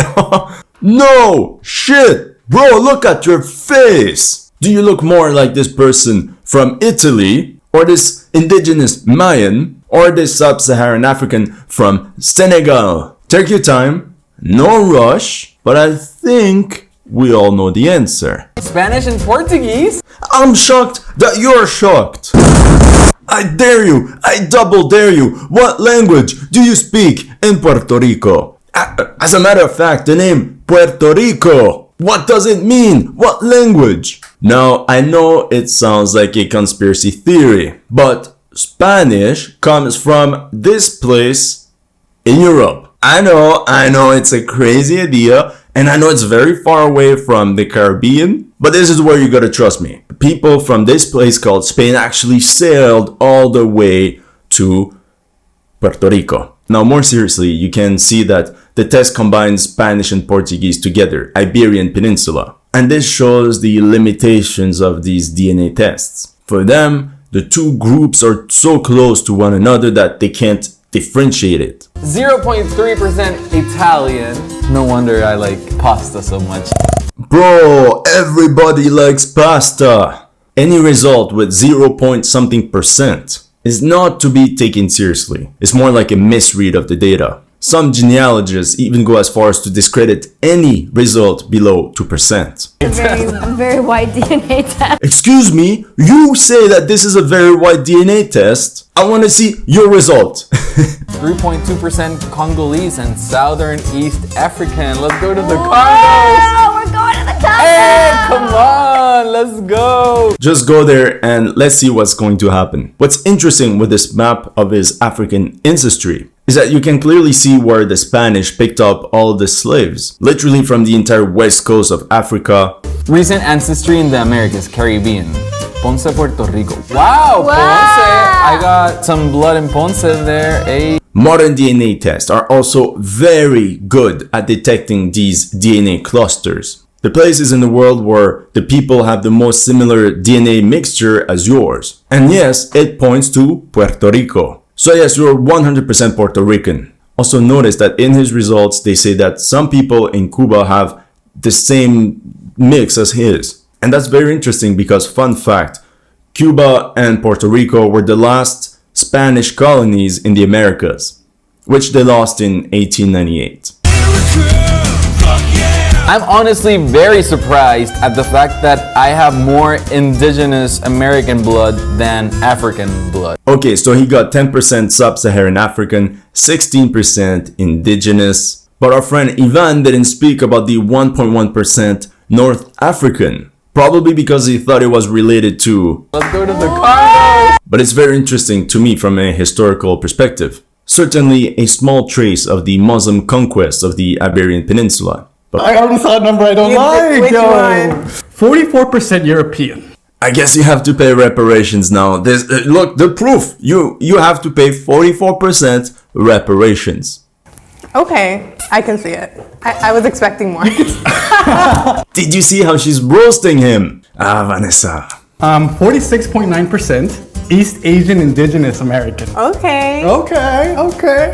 I got those native roots, you know, very in touch. You're so in touch with the roots that you probably don't even speak any Mexican indigenous language. So in touch that you're happy that the test simply says indigenous without specifying what tribe? Mayan, Nahua, Zapotec. No, it's just indigenous. Anyway, Chris, now you can relax. This confirms that you're Mexican. 50% European, 50% native. Where's Mexico? Oh my god, is this guy for real? It's not an ethnic DNA test you need, but an IQ test. 1% Jewish. Okay, take a look at the chart behind me. If every generation is on average 25 years, so in theory 1% would be around 175 years ago, around the 1850s. But if every generation is on average 35 years, then it sets us back 250 years ago, or the 1770s. And that's only if the genes come from the same parent. It's also important to know that if we inherit 50% of our DNA from our father and our mother, we don't necessarily get 25% DNA from each of our grandparents, meaning your brother and sister could have different results. Okay, let's go back to the 1% Jewish. I read that DNA tests have a hard time detecting Sephardic Jewish ancestry, essentially the Jews from North Africa, or essentially a mix from Semites from the Middle East and that mixed up with local Berbers from North Africa. So long story short, DNA tests often get confused and simply put Ashkenazi Jewish because of that similar portion of Jewish DNA. Oh yeah, the Ashkenazi Jewish could also be a misread from the data. This guy explains it pretty well. In the context of Ashkenazi Jews, this Canaanite-related DNA levels at around 20%, which makes them more genetically similar to Italians and Greeks. Which could explain why they get Italian and Jewish ancestry. Okay, but now let's suppose it's actual Jewish DNA. Why would a Mexican have it? Long story short, after the Reconquista in 1492, many Jews and Muslims were forced to convert to Catholic faith. So they would still have this Jewish DNA, but they would be Catholic Spanish. Some of them went to the New World to create a new identity for themselves. Oh, hold on, the Puerto Rican guy also has 0.8% Ashkenazi Jewish. I'm pretty sure that 1.1% North African and that Jewish ancestry comes from the same ancestor, aka Muslim converts. It even tells you like what part of Mexico I'm from. That's wild. Nuevo León, Jalisco. Jalisco is known for like a little bit more white, a little bit like colored eyes. Chihuahua, you already know, baby. That's where I'm from. El Norte, El Paso, Texas. Shout out 915. But again, this further demonstrates that DNA clusters are very accurate. If you take a look at this map, South Mexicans are indeed much more indigenous than the ones from the north. 0.4% Italian. I think that's why I dress so well. If you say so. Again, 0.5% is not very significant. I also read that DNA tests sometimes confuse Iberic with Italian. Because yes, there was also a lot of mix between the two. Essentially, what it says is that we noticed 0.4% of your DNA similar to in Italy. Remember that the first Spanish tercios were deployed in Italy, more precisely in Lombardy, Naples, and Sicily. And it's very possible that these soldiers mingled with the locals. So it's possible that the DNA test detected a similar Spanish footprint in Italy. Would you be interested in a video about the DNA footprint of soldiers throughout history? Oh my god, I'm not white. Like at all. Oh, thank god. Monica! Monica! I'm speechless. I don't know. The more I'm looking at this, the more I'm losing my brain cells. Southern Indian and Sri Lankan, 45.5%. Shocker. The other 36% is Sub-Saharan African. Are we surprised? No. Oh no. European. 10%. That is an amount I can allow. What is in fact shocking is that she has a very little Iberian ancestry compared to the others, but lots of Northwest European. She has the entire New World colonizer starter pack. Spanish, Portuguese, French, and English DNA. Monica, it's gonna get expensive. Lots of reparations. Now, fun fact, in the 1600s, the island of Tortuga, right here, was inhabited by French and English pirates that would attack Spanish ships coming back full of gold from the Americas. I'm just saying that could explain the English and Irish DNA. She's probably related to Jack Sparrow. So my mom is from the Dominican Republic. Hold on, what? Your mom is the one from the Dominican Republic? Hold on, this changes everything. I also just noticed her last name is Moore. Probably that is the white Anglo-Saxon name she was referring to, which is in fact odd for the Dominican Republic. 5% DNA brings us back around 100 years ago. And what did happen in the DR around the 1920s? That's right, the United States occupation of the Dominican Republic. Thousands of American soldiers stayed from 1916 to 1924. And through consensual or non-consensual mingling, poof, baby. And since back then most of them were of British or Irish ancestry, that means she's probably a direct descendant of a white American soldier. In a way, now she lives in the homeland. That didn't show up here at all. So where did they come from? Catastrophique. I mean, I think the biggest joke, this farce, this masquerade, the production didn't tell them what the DNA test actually is. I'm assuming the 40% African is the Dominican. Yes. Yes, good assumption. You're the clever one, I can see it. As far as I know, my mom's family has been in the DR, but maybe not even as many generations as they think. GG, well played. If only she paid attention in history class.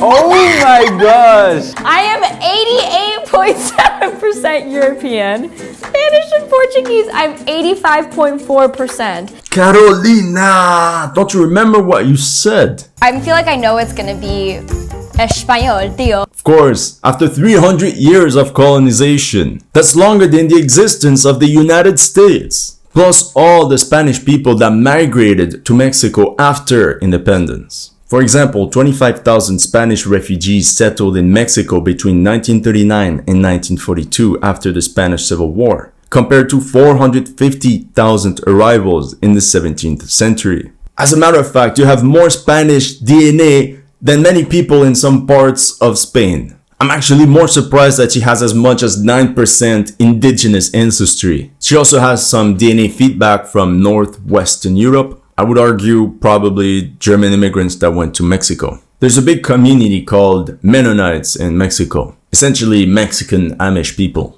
And these German-speaking communities left Russia, long story, around 1870, and they all went to America. Exactly 150 years ago. So that would match the 1% DNA. I'm gonna call my mom about this. If you tell your mom that you're only 89% European, your Mexican mom will be mad. She's gonna deny it. She's gonna ask for the VAR. Mija, usually, these tests inaccurate. We are 100% Spanish. Maybe es la falta de tu papá, your dad's side. La mamá de tu papá, very dark, Every Mexican person has some native abuelita somewhere in the tree line. Are you even Latina at this? I'm kidding. I am. Who's gonna tell her? Oh, I know. And what's sad is that Mexicans deny this heritage, whereas Latinos that grew up in America deny their European heritage. Spanish and Portuguese, 27%. Welcome to the team. 40%, 40.9% East Asian and Indigenous. I wanted 70 or 80. You're 4% less colonized than I am. Congratulations. This guy, that's the only thing he could come up with. Don't you question the fact that you have 4% more indigenous ancestry than Vanessa, when you're clearly much paler and that colonizer thing. Bro, you are the colonizer. I dare him to open a book about Aztec history. All the conquering, all the slave trade they did to their neighbors. It got so bad that thousands of indigenous Mexicans sided with the Spanish conquistadors to topple the Aztec Empire. In 1521, during the Battle of Tenochtitlan, 98% of the Spanish army was actually indigenous. Let that sink in. I'm from Chinandega, which is number 3. All of El Salvador is lit up right now. I've never been to El Salvador, but I have like a bunch of departments. Once again, the DNA test correctly detected your true group. She's ethnically the most similar to Pacific Coast Nicaraguans. Northwestern European, British.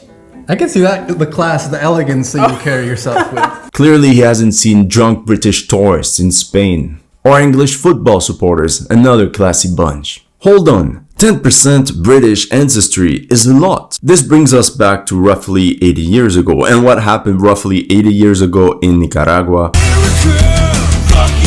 The United States occupation of Nicaragua from 1912 to 1933. She also said she's from Chinandega. And what happened in the area in 1932, the Battle of El Sauce, where US troops fought against local guerrillas, which confirms the presence of American soldiers in the area. Once again, horny American soldiers that mingled with the locals. I guess both Monica and Vanessa should talk to their grandmothers.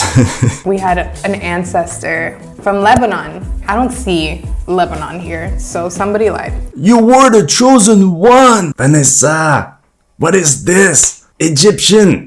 Levantine. Levantine is Lebanon. Fun fact, I've been to Lebanon, but that's a very long story. What surprised you the most?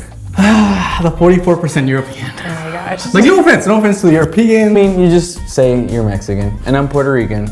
And that's it. That. Don't think about it too much. Yes, you two are ethnically the closest to the people where you claim to come from. He's a mix of European, indigenous, and African like most people in Puerto Rico. And she has European and indigenous ancestry like most people in Mexico. And what binds you all together is the Spanish cultural heritage. That's all I have for you today. Let me know in the comment section what you thought of my analysis. If you're new to the channel, make sure to like and subscribe. And if you want to support my work, make sure to check out my Patreon or PayPal to keep the show running.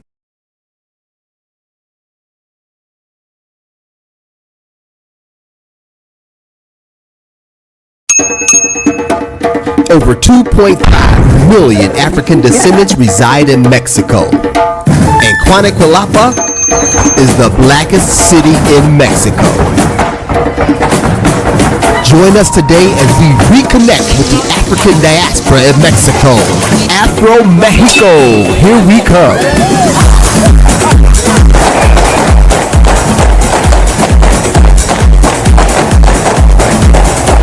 Te están manconeando, ¿eh?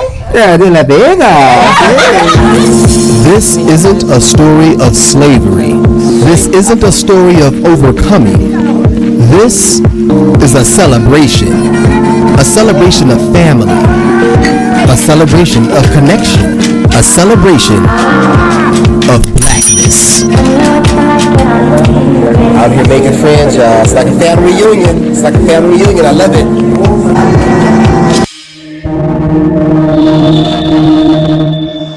Our first night in Kwahi was monumental.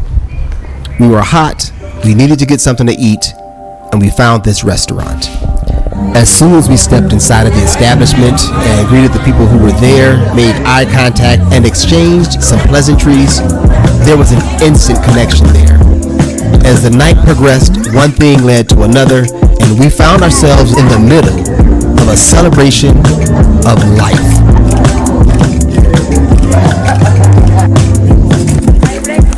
We told them that we were in town to find out how the Mexico diaspora was holding up.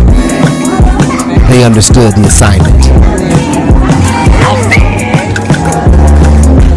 The restaurant owner put the entire bar on our tabletop and told us to serve ourselves. They invited us into their celebration, gave us their phone numbers, their addresses, and told us to find them tomorrow. And they'll show us the true culture of Costa Chica.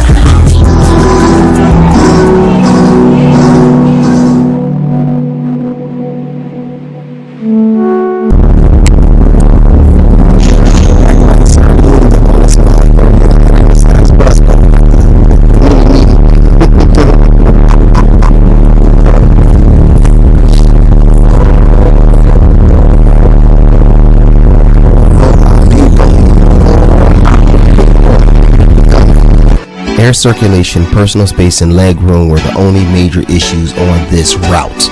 The driver was masterful, and toward the end of the route, all of these things rectified themselves.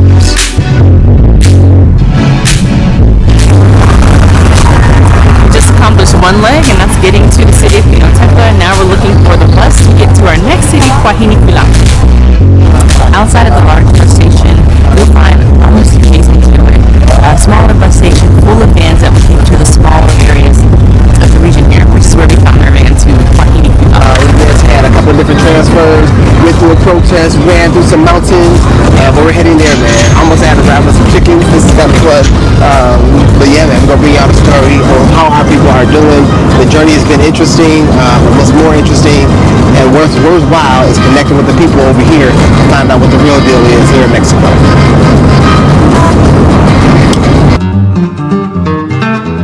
We arrived in the city of Quahiniquilapa, and we were glad to be here.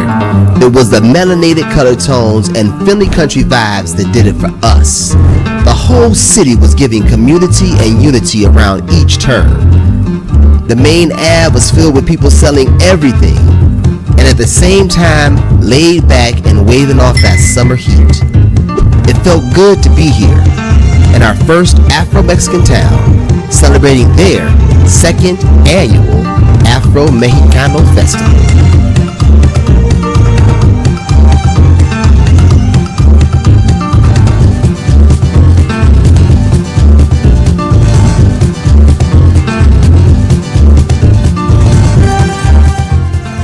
This festival did a fantastic job conveying the culture of Costa Chica, and the open, friendly, beautiful community also did a great job filling in the gaps. Totalmente la piel oscura, pero tenemos en nuestra sangre ese sabor por el baile. Sí, that's right.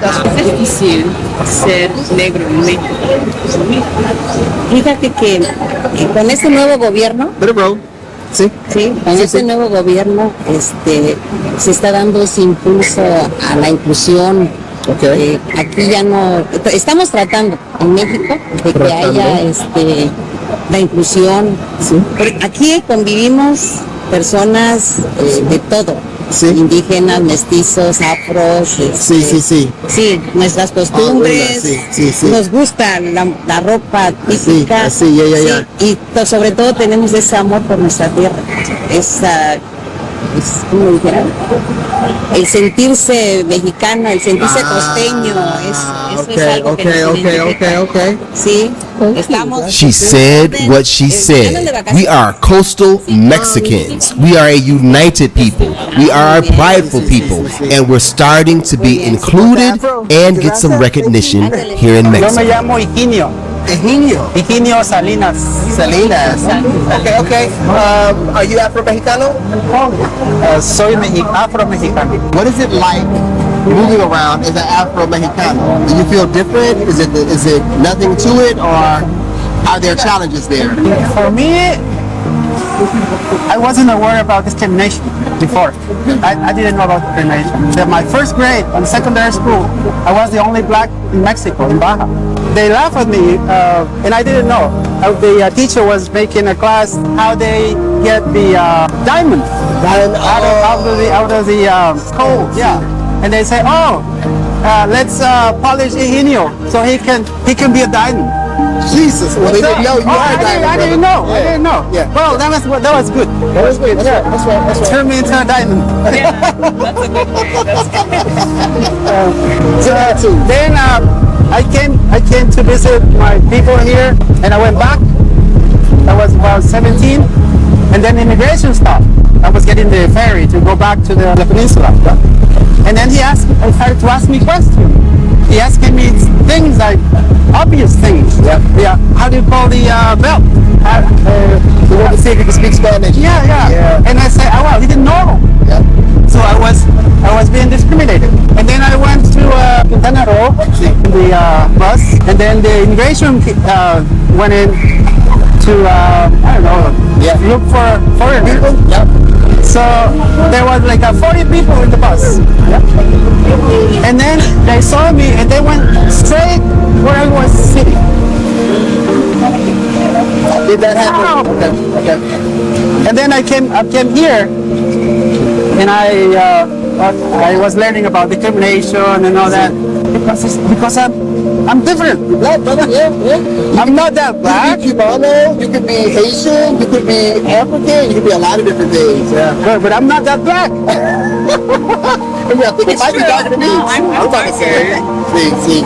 I came here to my town where I was born, and I learned that nobody does anything about spreading the thing about being black in Mexico.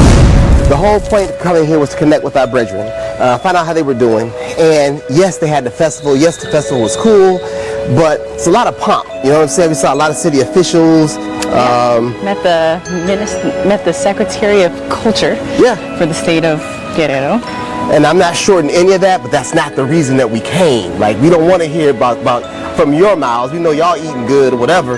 We want to hear from the people. So going out last night, getting a little bite to eat, really got to kick it with these folks, and they are your everyday people. 2 teachers, 1 artist, you know what I'm saying? So excited to break bread with them today.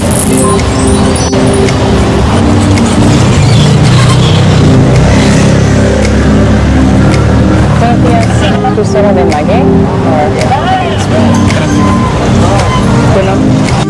it goes to catch a band after it goes to the Crucero de Maguey, and I think it does, so we're on our way. It's a small town, it's a country town, no U.S. franchises, nothing but good people.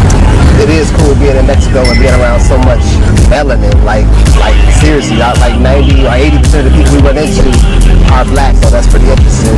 Everywhere we've been going. Okay. Straight up. Gracias.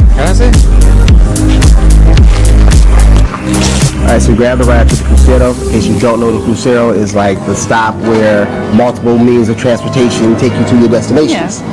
So here we have a conjunction of many different cities, Maguey, Soto, some other spots, San Pedro. So we're only in the first stop on our little destination.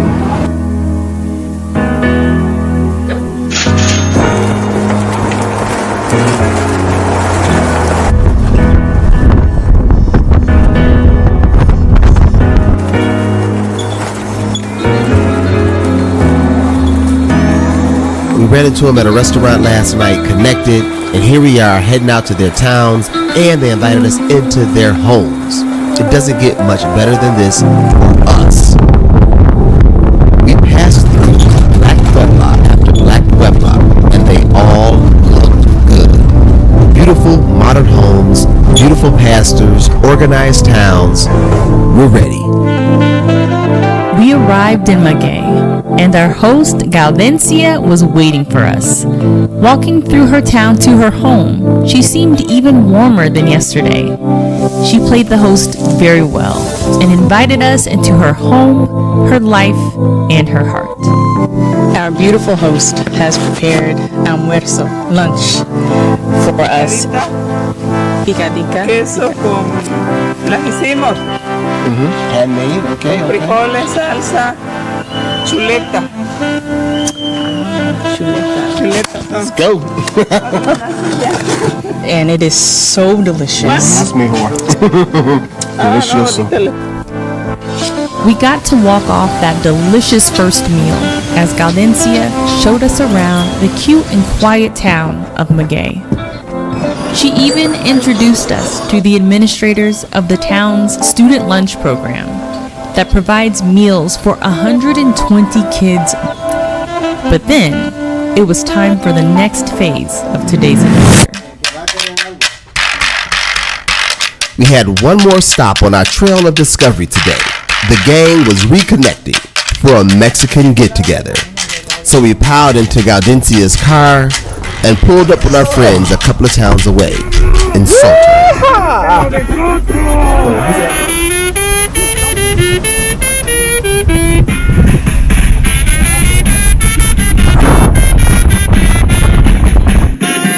It is here that we learned even more about the culture of Costa Chica and its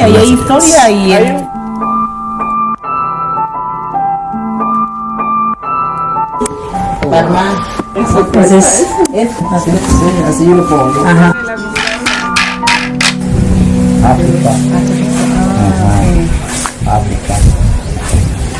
Everyone that we met in Soto really enjoyed telling us about this particular dance and what it meant to their community. This is absolutely a cornerstone of the Soto community. So it's a tribute to Africa. Españoles.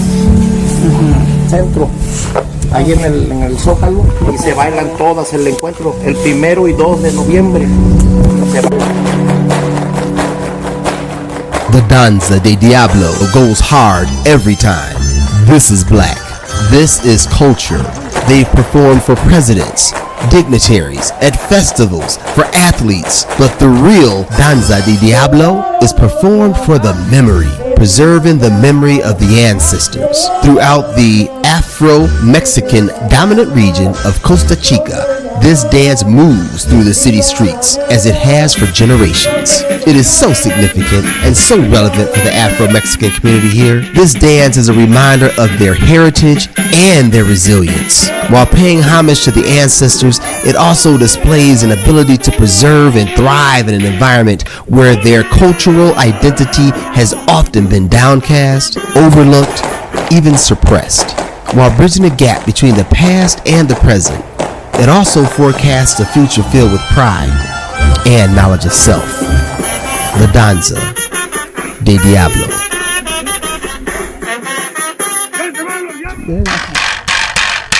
Nomás que no trae el... Ahorita busco con qué pegarle.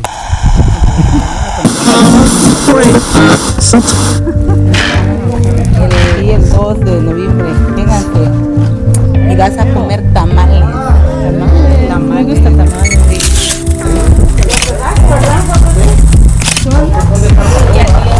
We're about to enjoy a second lunch with our new friends.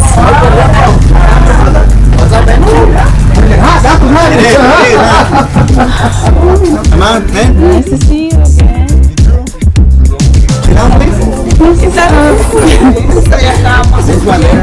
Sufriendo de calor. Gracias. Oh, yeah. From the lady. For me. From the lady. Gracias.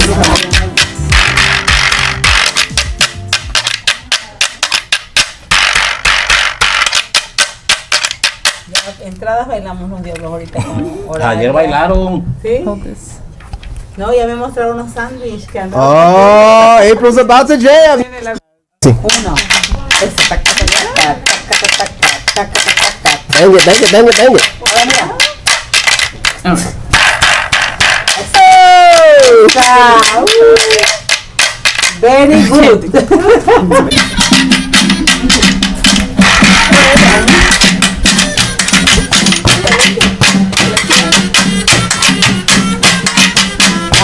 Hey, come on.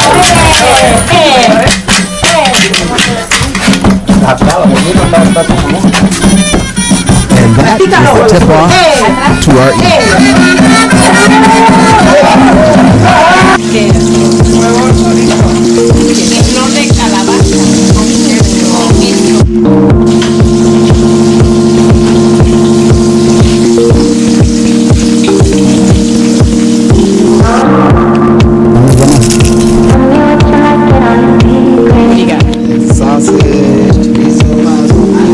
Quesadilla con flor de calabaza. Fresh is best, baby. The food just keeps coming.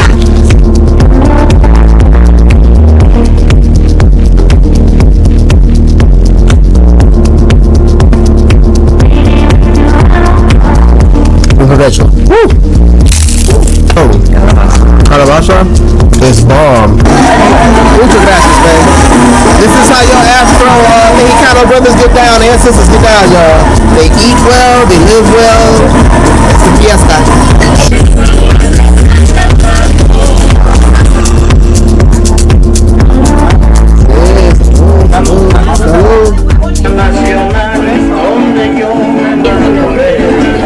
De repente. We're enjoying the company, the food, the vibe, and getting a lesson on the local colloquialism. ¿Quieres saber cómo se siente? ¿Cómo se siente? ¿Cómo se siente? I didn't pass the test. ¿Cómo se siente? No tienen No, how did he say it? ¿Cómo se siente? Dígale otra vez si quieres saber. ¿Qué cómo siente? De la verga. So I say, Sí, así. de la verga. No. But, okay. Otra vez, ¿cómo se siente? De la verga.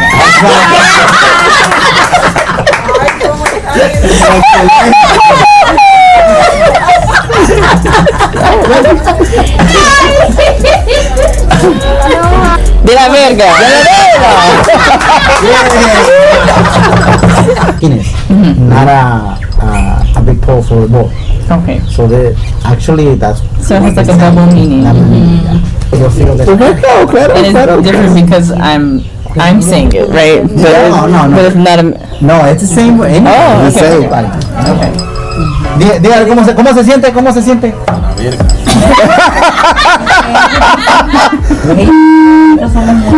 La palabra verga la utilizamos para todo, el costeño.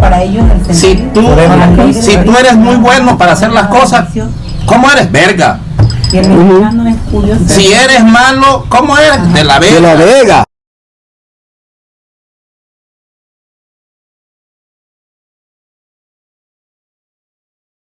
Aquí la verga es el pan y tortilla de todos los días. Sí. Aquí la verga no falla.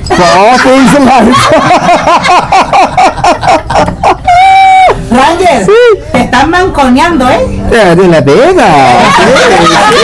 Sí, todo. Aquí el ¡ven, verga! Si te quieres llamar para que vengas venga para acá, dicen ven, verga. Ven. Vamos, verga. Aquí puro la verga. Si no la mientan, no es costeño. Estamos contentos. Pero en otras partes de México es.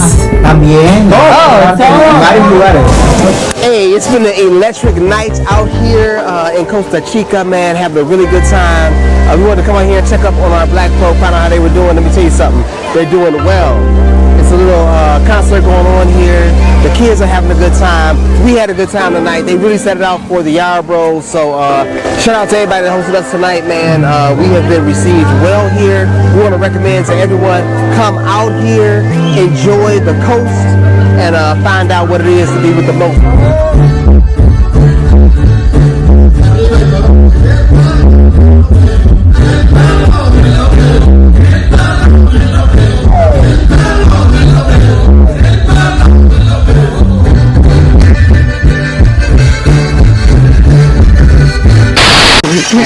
Ricardo Flores. Ah, como dijo Magondio. Todavía me dejo así como esa duda, ¿no? Mira, estás visitando la comunidad de San Juan Bautista de Soto.